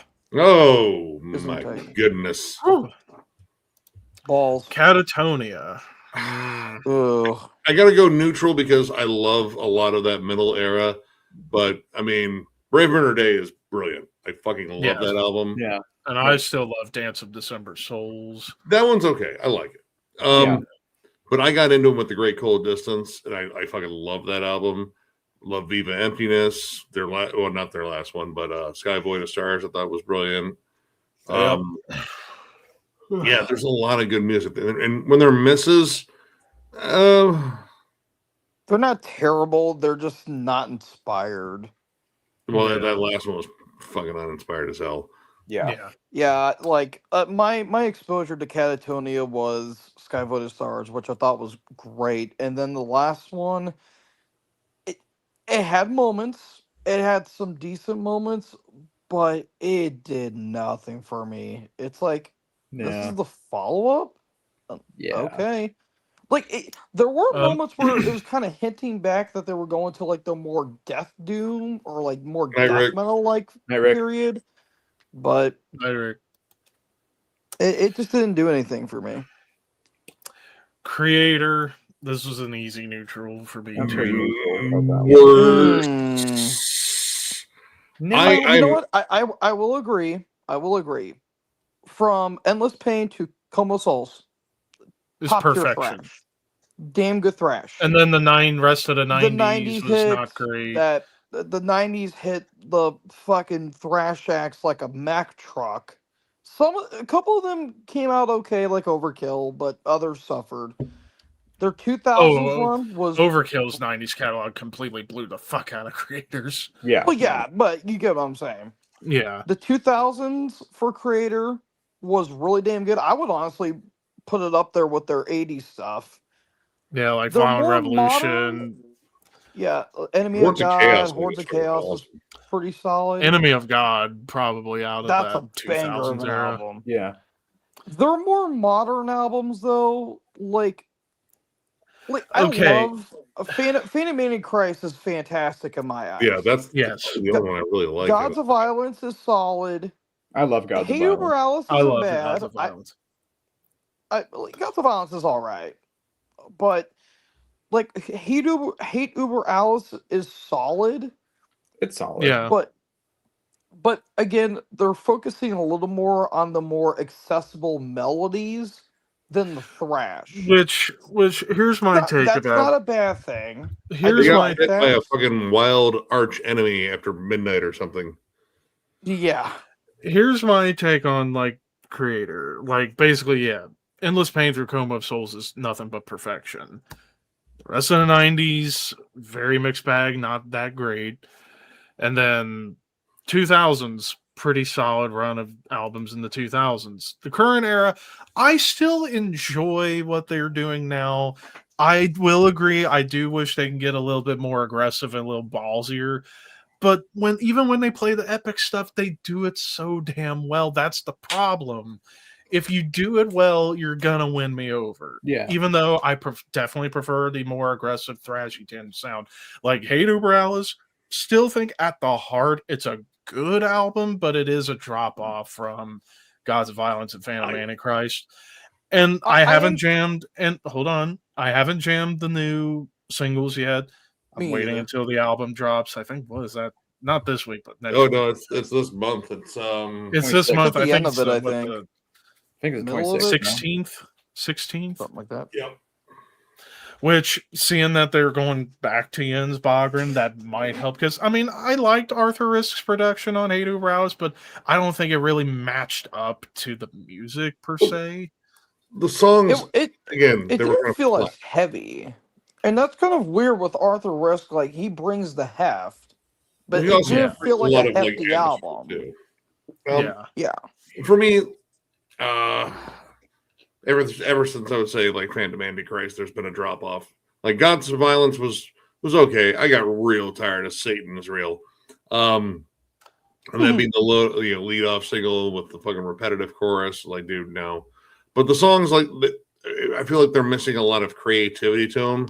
Like the last one that I really enjoyed was Hordes of Chaos, and then after that, it's just been all right. Phantom Antichrist is bigger, bolder. It's a little bit more epic now, but it's also starting to feel like it's not them. Like when I want to listen to Creator, it's generally a lot of the earlier stuff. I want them to be mean again. I want them to sound dark. I'm tired of this uplifting, you can do it fucking metal. I want to be told I can't do it. I want, evil back. And I'm not getting it. So for me personally, I think they've gotten worse. And I don't have a good feeling about this new album because I heard the singles. I'm pretty neutral about Creator. Mastodon. This is another easy neutral because it's like everything they do is so damn good. Yeah. All right. Personally, I would say they kind of got a little bit worse. Because I think the first two albums I think are still by far their best material. And Leviathan's Leviathan's my number 2. The more and more sing-songy they get, the less and less interest I have in them. I don't know. For me, Crack the Sky became a modern prog classic in terms of prog metal. Like I put that up with like Colors and shit. It's just a brilliant piece of work. And in terms of introducing melody, they did it pretty solidly. Like they didn't become like so intrusive all at once. They slowly kind of like snuck it in with some cleaner vocals here and there, and they came up with like unique vocal harmonies, which kept it interesting. Yeah, there isn't an album of theirs I truly dislike at all. Like they're I all love them all. they have merit. I don't hate any of their albums, but there's definitely like a few songs in their later material that I don't really care for at all. Like was it like Asleep in the Deep? Yeah. Yeah, that song's Well, yeah, once around. Mainly just the chorus. The chorus sucks. Oh my god, I hate that chorus. And was it Show Yourself is just kind of a lame I like, love radio Show rock Yourself song. That's a fun I mean, novelty track. I like that song, but as soon as I heard Steam Breather, I was like, why wasn't this fucking single #1? Holy shit. That's true. Metallica. Worse. Let me say my spiel first. It's his favorite band. Let me say my spiel first. I will agree they got worse. However, from Death Magnetic to right now, they've been riding a consistent, like, good quality wave of, like, okay, let's just get away from Saint Anger because, hell, they don't even play anything off of that album live. Well, I know they tried to do it in a couple of tours not too long ago. Just all within my hands, but they did a rework of it. Are we gonna skip Load and Reload? But Load and Reload, regardless of what you guys have to say, I still think there are some damn good songs on those albums. If you just taken the good songs from each and put them in the one, you'd probably have a pretty solid album. There's like for what 5 it good is. songs off both those albums combined. But I will agree, Saint Anger's blah, but thankfully everything afterwards has been pretty decent quality. Like, I still think Death Magnetic, I'm gonna go ahead and say it, the last 3 albums are so underrated because of the hate they get, because there are some damn good songs, some really good riffs, and of course the big thing, Hetfield's vocals I feel have gotten better, especially that last album. Like, he's hitting high notes that don't sound strained, like they sounded natural, and it's like, whoa, James, His voice has aged well. Wonderfully well. And how he's able to hit those notes at the age he's at is honestly remarkable. But of course, nothing's going to touch the 80s stuff. And so that's why I will agree they got worse. But I do think recently they've been on a good trend. I mean, do they really need to go crazy like they did in the 80s? No, they don't. It's like watching a 90-year-old grandpa move a little bit faster on that walker with the tennis balls on it. Like, look at him go. He's got a little extra spring in his step, but he's definitely dying. The main reason why I think the more like after Saint Anger, like Death Magnetic and so on and so forth, I think the main reason why they get hate is because of Lars's drum work is so fucking pedestrian. It's bias. It's all, to me, I'm just gonna say it's bias hatred, and honestly, at this point, it's kind of ridiculous. He's a terrible drummer. No, Lars is not a good drummer. He's never been a good drummer. Like, I'm not even talking about Lars's drumming. I'm just talking about like how people feel about the overall quality of the last 3. It's like there's some underrated guys. Like any of these bands, which I get, but it's like it's so overwhelmingly, and it's like, guys, the problem with the last few Metallica albums is that they're bloated. Like, you could trim off. I will agree, they are bloated, but man, you still get some damn good riffs. Like, out of those the problem I had with Death Magnetic was mainly production. That was literally the only problem I had with Death Magnetic. That was like the big problem I had with it. Other than that, it literally felt like Injustice for All Part 2. Like, they were getting like the thrashiness back, but they also kind of still had the prog elements that I would have said Injustice for All had. I would have said for Hardwired, it was more or less kind of like their modern equivalent in some ways to the Black Album, but with like more modern production, if you want to call it that. I don't even know if I would really say Black Album. I feel like, or just Black Album. I would say it was like an all-encompassing album. Kind of the same thing with 72 Seasons. Like, I'd say like Hardwired and 72 Seasons are kind of one and the same in terms of like everything they're going for. Although I would say 72 Seasons does get a little bit experimental, mainly on tracks like You Must Burn, especially in Namorata, getting a little doomier and stonery. Yeah. Like, especially in Namorata, like that's actually, I think, a pretty good stoner metal song. But I also do Alright. think that sometimes, like, while the riffs are good, they do feel a little interchangeable, and they do kind of come off a little samey at points. And also, as I love Kirk Hammett, I respect the dude. His solos have been very bland as of lately. Yeah. Yeah. What Like keeps those him and James are like two completely different guys in terms of way like completely solo. different players? Yeah. I mean, Yeah. the strength of Metallica to me is always going to be Hetfield's riffs and vocals. That's always been the key element for me when it comes to Metallica, and bass work, because I mean, granted, most of the time now it's kind of just follow the riff, but like all three major basses they've had are like god tier basses: Cliff, Newstead, Robert, all phenomenal. Yeah. So I'll just leave it at that. Ministry, they got worse. Yeah, Like it's been spotty. recently, my god. Well, Uh, okay, because the first big shift in their sound was going from like that British style synth pop to their industrial. To Land Yeah. of Rape and Honey. They definitely got better. Oh yeah, than better that there, from- 100%. Yeah, But- absolutely. Yeah, I would agree. The quality has been just on a steady decline for like the past couple decades. Well, he keeps saying, "I'm going to retire," and then he doesn't retire, or he takes the reins in a different direction. Like when Paul Barker left after Dark Side of the Spoon, like that album was even kind of uneven, but that was still had that classic fucking Ministry sound. Like Bad Blood on that album is a fucking ripper. Yeah. But after that, he kind of had to retool things and get a new direction and became more of like an industrial thrash. And that's where we got like the W series, Houses of the Mole, Rio Grande Blood, The Last Sucker. I thought were all a good run of fucking albums there. I don't know, I feel Riffy, like- they had all the industrial charm.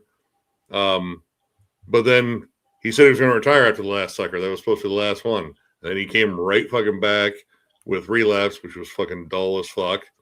I did like the SOD cover on there. I thought that was kind of fun. And then And don't even get me started on Americant. American's their worst fucking album. It's fucking terrible. Dog From shit. Beer to Eternity Yeah. wasn't even that good. But No. Moral Hygiene, I thought, was a return to like the older sound. Like that didn't fully bring me back to the glory days of Psalm 69, but it was as close as I think it's been.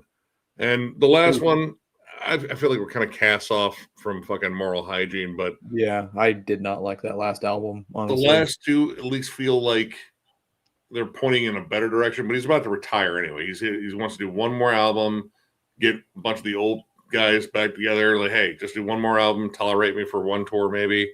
I And then- promise See, I won't set your trailer on fire. and then he'll my go. problem with Ministry is that, like, talking about politics and metal is nothing new. I mean, fuck, they were doing that since like He the does it 60s way and too 70s. much, and it's like it almost gets to the point. It's like, dude, just shut the fuck up. No, It gets that's to that people's point thing, at though. times. It's not only that. Like It's he doesn't it's also the care fact who he that gets comfortable. what makes you stand out other than any other person that like what makes you special? It's like, dude, Yeah. you literally sound like any other fucking like Republican, Democrat, liberal, whatever. But Like, that's the unless the thing that he's been songwriting doing. is good and interesting, then I'm I fine mean- with it. But it just sounds uninspired. Honestly, Well, no, my a lot issue is of- he lets the samples do too much of the talking now. But his Yeah. vocals are probably kind of shot. Like I he's mean, honestly, with Yeah, when I saw Yeah. them live, like when they were, I think they did, what was it, New World Order? Like he didn't sound great. Granted, I thought like the thrashy tone was like very fucking beefy live, but they just don't do anything for me. It's like they're one of those like '90s acts that I want to get into, But just but I just can't. can't. I don't know, Al. It's like for me, Ministry to me is only 2 albums. Mind is a terrible thing to taste. Psalm 69. Everything else I just have no interest in. what? Not even Land of Rape and Honey. That's So fucking big. classic. Okay, Land of Rape and Honey, yes, but like literally anything else, it's like I can't do. I I can't mean, do it. Filth Pig's not bad either. Honestly, for me, I don't know. Al kind of strikes me as like like your one like weird uncle who like gets drunk and talks about his politics, and you kind of want him to shut up, but he doesn't. He's going on about, oh, George Bush is actually a reptilian and all this. That man stuff. has done more drugs than all of us combined, and even with me in this, it doesn't push it far enough. No.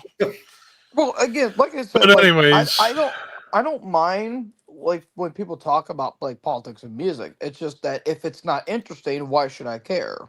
If you are able to dress it up in a way that make it like interesting and actually have like some level of like intelligence behind it, intelligence, and like not just like, okay, if you're just like blatantly, oh fuck, how do I word this? if like, you're just blatantly left or blatantly right, audience, it's just If you're just so blatant and obvious, and there's like no imagination or creativity behind your political lyrics, it's just you, or even use metaphors. Yeah, like he did, but then again, heroin, like pills, and too many piercings on his fucking face. He did that as a bet. Like, he made a bet with his daughter or something like that, and he lost. Anyways, moving on. Neurosis. I mean, okay, the transition from the punk stuff to like their sludgy post-metal stuff, a lot better. I mean, I would say a lot better, even though I wasn't like the biggest fan of their last couple. They started running out of steam a little bit, but I think Given to the Rising was their last awesome fucking album. I would agree. But and well, they did have that weird in between period with the Word as Law.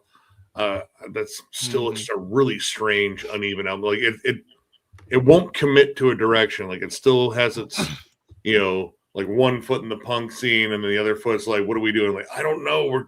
We're just playing really weird dark music. We have to figure something out. And then happens. Honestly, I think Word as Law is their worst album. Might be my second worst album because oh fuck, what's the one with Horror Found in Decay? Honor Found in Decay. That one's to me is just like just a really bland album where I feel like they were trying to go for something grand. I preferred that one though, because I mean with that, like, it's not like super inspired or interesting, but I like that one more than, because Word as Law is just so weird and all over the place. It's like it kind of fits in nowhere times.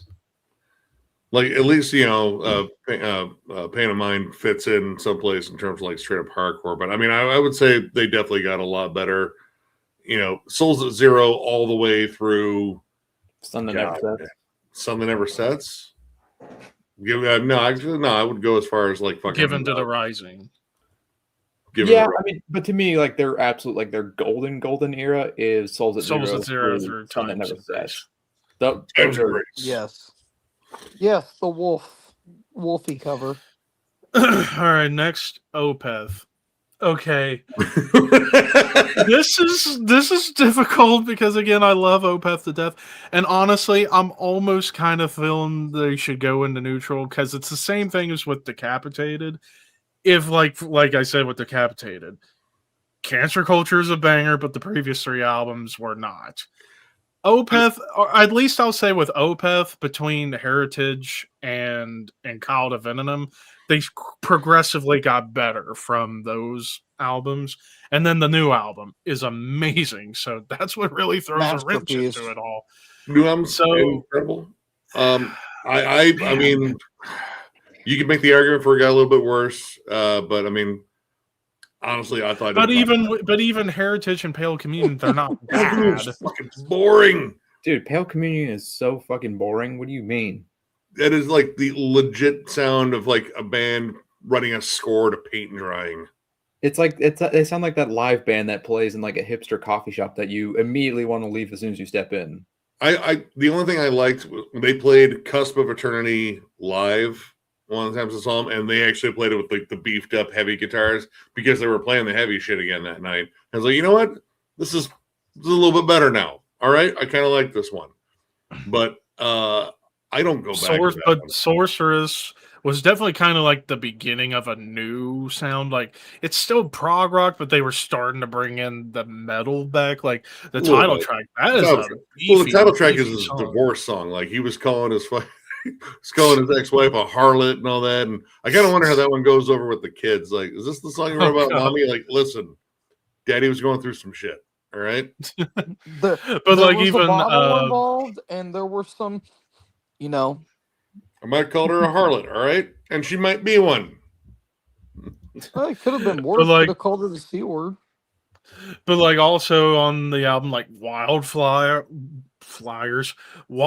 My God, it's so late. Wild Flowers. Even that kind of Go to had some bed. heavier riffs. Chrysalis was pretty good. Strange Brew was probably the big standout on Sorceress. But then Cloud of Venom was awesome.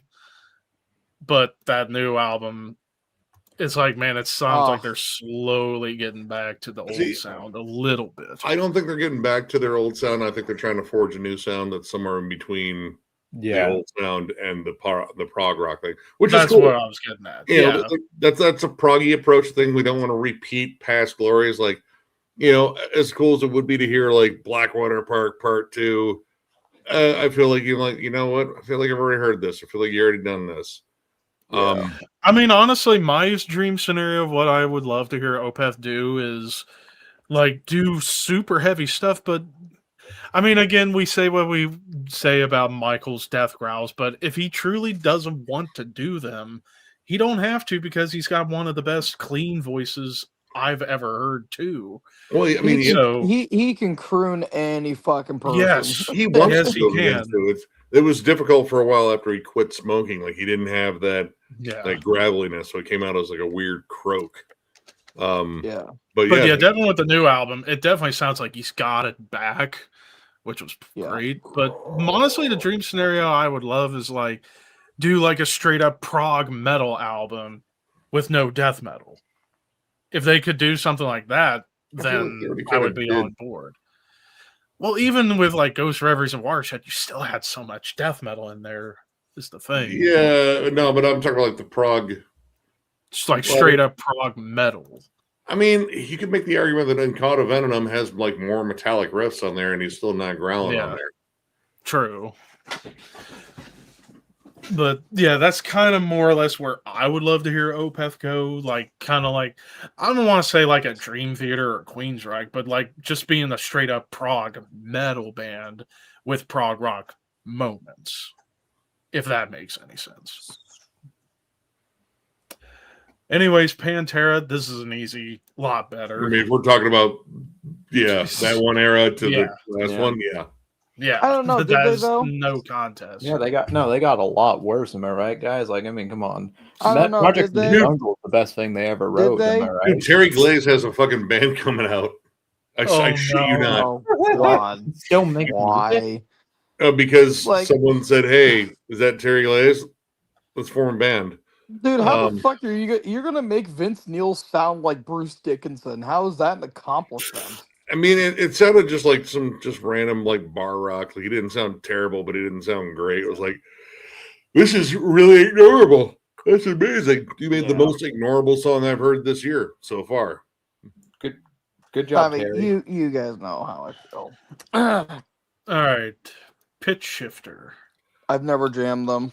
I'm kind of neutral on this one because I got into them with the later Pitch Shifter, and I like the early Pitch Shifter, but it sounds way too much like Godflesh at times, like to the point where it's almost indistinguishable. Honestly, it's almost plagiarism to a level. Honestly, the only album I even remotely give a shit about for Pitch Shifter is the first one, Industrial. Yeah, and it sounds like fucking Street Cleaner. Yeah, that's why I like it. But I have Street Cleaner, and literally in that entire era, I don't think Pitch Shifter did anything to kind of escape that. Like, at least with like Infotainment, they were doing something that was a little bit their own. That's why I would go like more neutral. It's like that meme. Mom, can we get Street Cleaner? But we have Street Cleaner at home. It's called Industrial. Yeah. Yeah. But what about Desensitized? The second one. Desensitized, that's not the second one. After Infotainment was www.pitchshifter.com, which was I don't know. I kind of like that one. It's got some. It became more snide and more cynical, but kind of like fun. I got to see him in Ozfest in like 2004, and they were pretty funny on stage. But yeah, Desensitized was not a great album. In fact, I don't like that one at all. The one after it was okay. Desensitized. Wait, no, I'm thinking of. Hold on here. Yeah, no, I thought Desensitized was after Industrial. Yeah, it was the second album. What am I thinking of? I'm thinking of the other. God damn it! Hold on. Are you thinking of Deviant? Maybe? Yes. Deviant. Okay. Yeah, I don't like Deviant at all. Desensitized was good. Again, still kind of, very fleshy. God fleshy. I mean, I even got the Remix War one with Biohazard Therapy. Submit was an all right EP. But yeah, I think Infotainment might be their strongest album because, they kind of broke out on their own a little bit. They were doing something that made them stand out, and you could turn on and say, hey, is this Godflesh? All right, Prong. They've been on a good run of albums here lately. Yeah. So, I mean, I'm kind of neutral there. They definitely had like some bad ones, like Scorpio Rising's fucking, it's dog shit. Yeah, that's the big... And then, you go from like Force Fed, which is like an underrated crossover gem. Oh, yeah. And then going into Beg to Differ, which started the shift towards groove metal, and then Prove Me Wrong, or Prove You Wrong, and then Cleansing and Rude Awakening was a great run. Then they were gone for a while and then came back. Didn't they come back with Scorpio Rising? Scorpio Rising, and then they disappeared again for a while. Then they put out Power of the Damager, which was okay. But like when they got, let's see here, because they've been putting out a lot of fucking albums here lately. Yeah, like they put out like Carved into Stone. Carved into Stone is a fucking banger. Yeah. Ruining Lives. Pretty solid.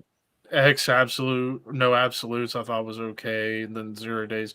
State of Emergency was pretty damn solid. Yeah. So I mean, I'm neutral on that one. Yeah, I'd say neutral too. Rotting Christ, this is another one where it's kind of in between worse and neutral. Because, okay, if we're talking about, like, say, the early stuff, like the first 2 albums, yeah, but then, to me, in my opinion, the God Tier Rotting Christ album is Triarchy of the Lost Lovers, their 3rd album. That's an amazing album. That is such a classic with some of the best riffs ever, or like melodies, like One with the Forest, that is, and King of a Stellar War, like that is an unbelievable song. And they just kind of, or Thy Mighty Contract. And then like they kind of were like being like this hybrid of gothic metal and black metal, but doing it so well. And then like pretty much I would say like ever since the turn of the 2010s, I honestly don't even think they're a black metal band anymore. If anything, I think they're more melodic death metal now. Yeah. They almost kind of fit in like that distant atmospheric death metal. Like I got the last one. I thought it was good. Yeah. I didn't like that last one. I like the last one. It was my first exposure to Rotting Christ. I mean, they do like the big soaring melodies again so well. Yeah. My problem, Heretics. I do like Heretics a lot. More especially Ritual. Like that is a dark, dingy, fucking doomy album. My problem with like modern Rotting Christ is that it's so, like, yeah, it's very epic, it's very triumphant, but it doesn't have substance. Like, there's nothing in it to like back up that epicness and that triumph. Kind of. I mean, I'm sure there's probably some like epic stories and themes and such, which that doesn't come across in the music. So for me, it becomes like overproduced. Like I like the sound of like Thy Mighty Contract and Genesis, like the earlier stuff. Like, when it was just riffs. Even A Dead Poem too. Oh. Yeah. And dude's an amazing riff writer. Now the guitars feel like they kind of get buried in all the atmosphere. So I mean, I like it still. I would probably go worse. Yeah, It's me though. because I don't even care much for Rituals or what was that fucking one they had that was in Greek. That album was just kind of there. Aolo or No, it's the one Kata after. The one one before, I one. think the one before Ritual, Yeah, one before Rituals. It's all in fucking. which I think I have that one. It's like got the two Oh. like dragon serpent dudes on the cover. It's whatever.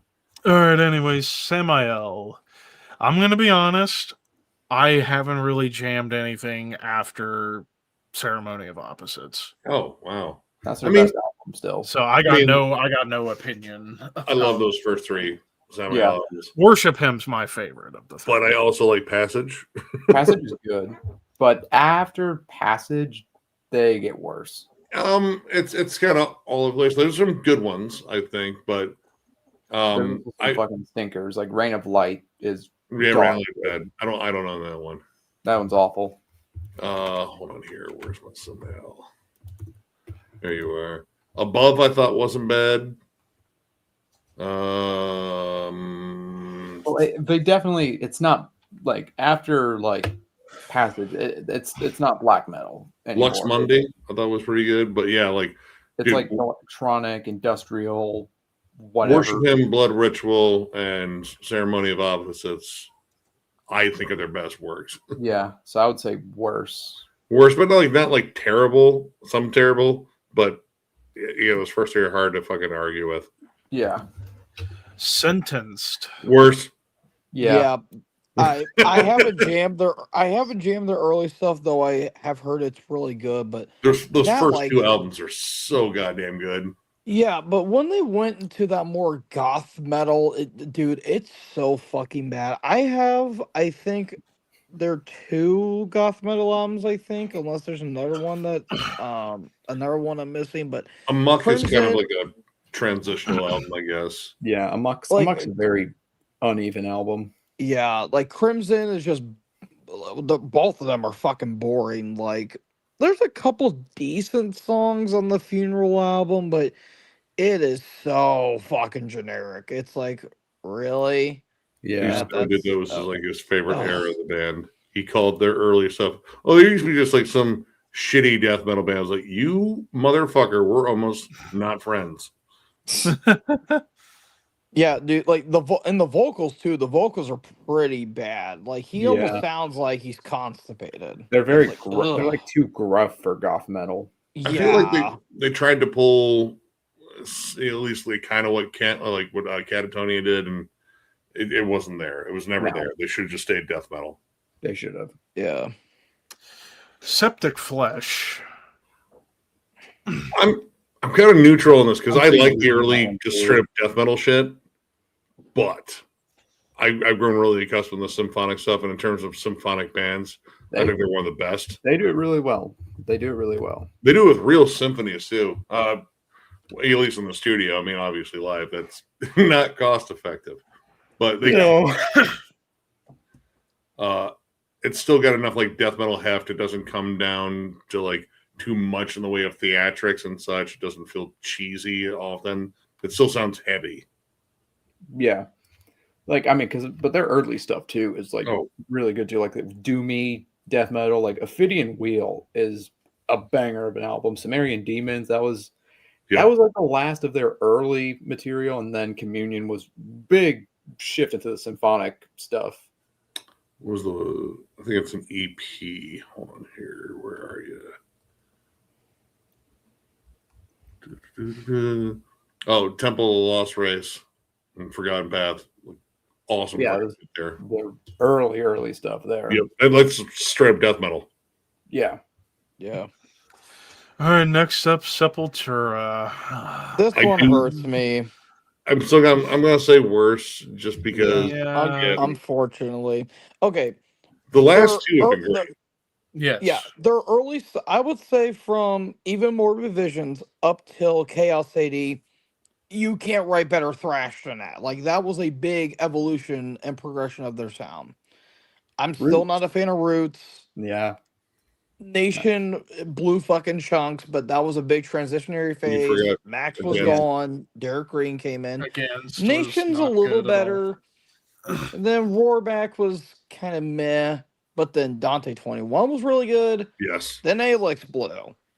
And Karos was fine. It was okay. Mediator But was pretty solid. Mediator was really good despite the wonky production, but the last two were great. Yeah. I loved it. Yeah. I loved Eric Green. The dude's a hell of a vocalist. I feel like he gets way too much shit because he's not Max. Yeah. I do think they got a little bit worse only because the quality was so inconsistent. Honestly, Derek Green's a better singer than Max. Yeah. Yeah. He's got more range. He does. Yeah. And I do feel it's unfair. I always feel it unfair. People say that the reason Sepultura sucked was because of Derek Green. No. I like Derek Green as a vocalist. It's just the songwriting just tanked for a while. Yeah. I want Derek Green to return to like his hardcore roots because he's part of the Ohio like Cleveland hardcore scene. He's on. I have an Integrity album. He's on.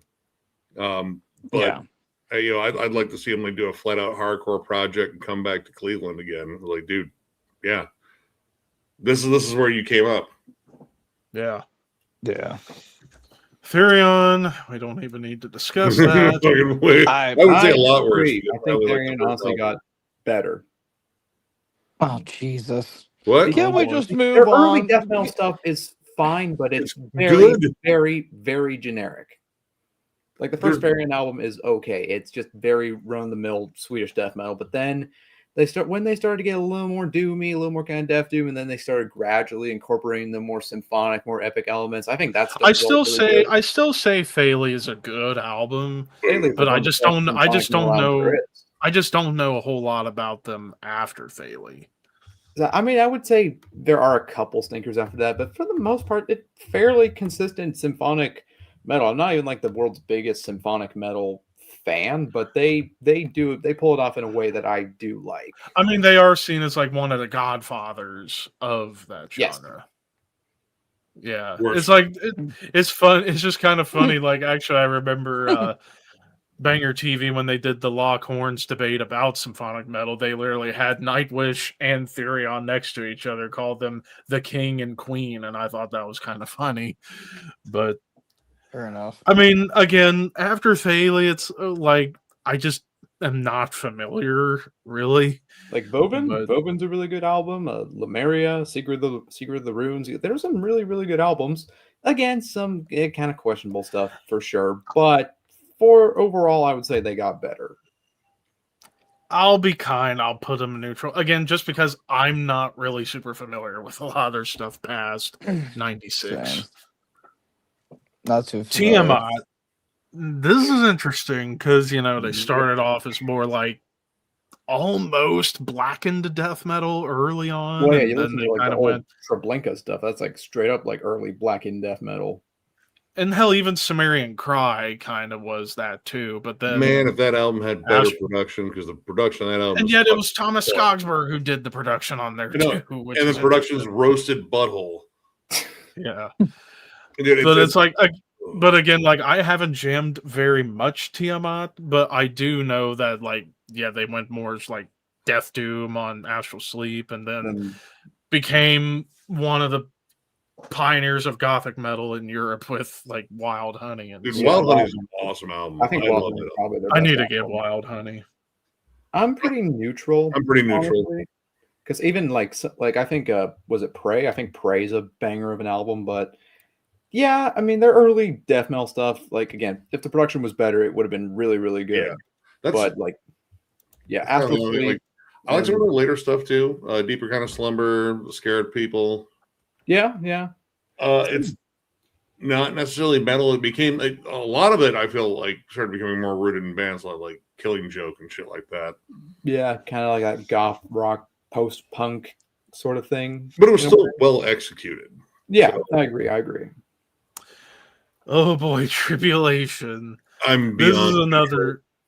Yeah, because it's like they can do no wrong. It seems. In terms of a band, they can touch on any metal style and do it perfectly to a T, and it's gonna be cool. It seems. Dude, I when I introduced John to this band, I was like, okay, this is fucking Tribulation. I played him a little bit off of Where the Gloom Becomes Sound. I was like, oh, that's pretty cool. This is also Tribulation. Playing him a bit off the horror. Like, wait, what? Hold on. Wait, this is the same band? Yeah. I love them.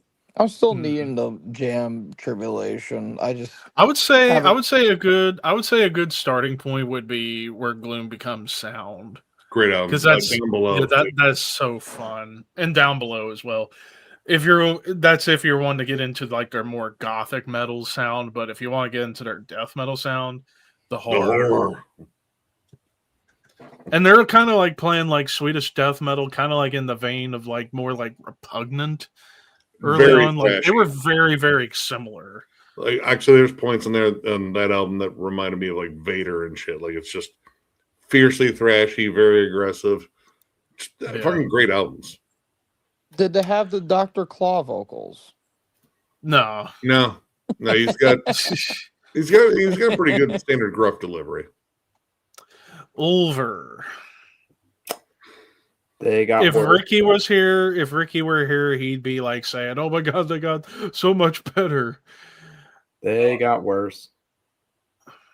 I only own one Ulver album, and that might be the reason I haven't bought any more Ulver albums. Well, which ones you buy? Because like their early material is like like classic atmospheric black metal. Well, yeah, Bergtatt and Nothing's Magical, I would argue, are like the best Norwegian black metal albums of all time. But after Nothing's Madrigal, the shift when they just decide to become an avant-garde rock band. Well, yeah, it's not even avant-garde. Like they kind of became like an industrial, like synth pop band, and which is still kind of avant-garde because they're just going all over the place. Well, it's not terrible, but I personally, like Ricky and like a couple of other people we know, like Hannah. They always praise the hell out of anything Ulver, even the recent stuff like the assassination of Julius Caesar. They were really high about that album. I just never really got into Ulver. I definitely need to check out the early stuff, like when they were a black metal band. But like after that, it's like after that, I just don't know. And then finally, White Zombie, and we finally get another one that's going into a lot better because I mean, night and day.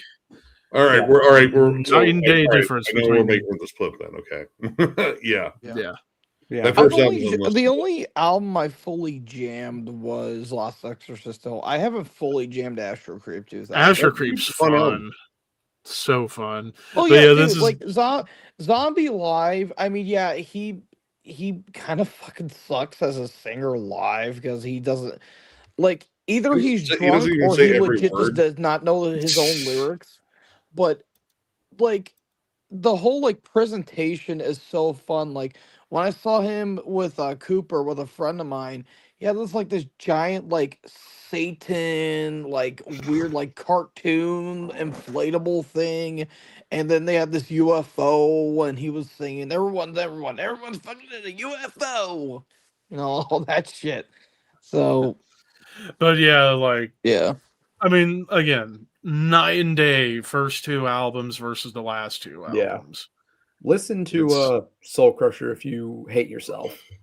I mean, I hate myself. I tried, Funny enough, I was attempting to listen to Soul Crusher not that long ago. I couldn't even make it through 2 minutes of the first track. I'm like, I can't do it. Surfers, except you're hungover.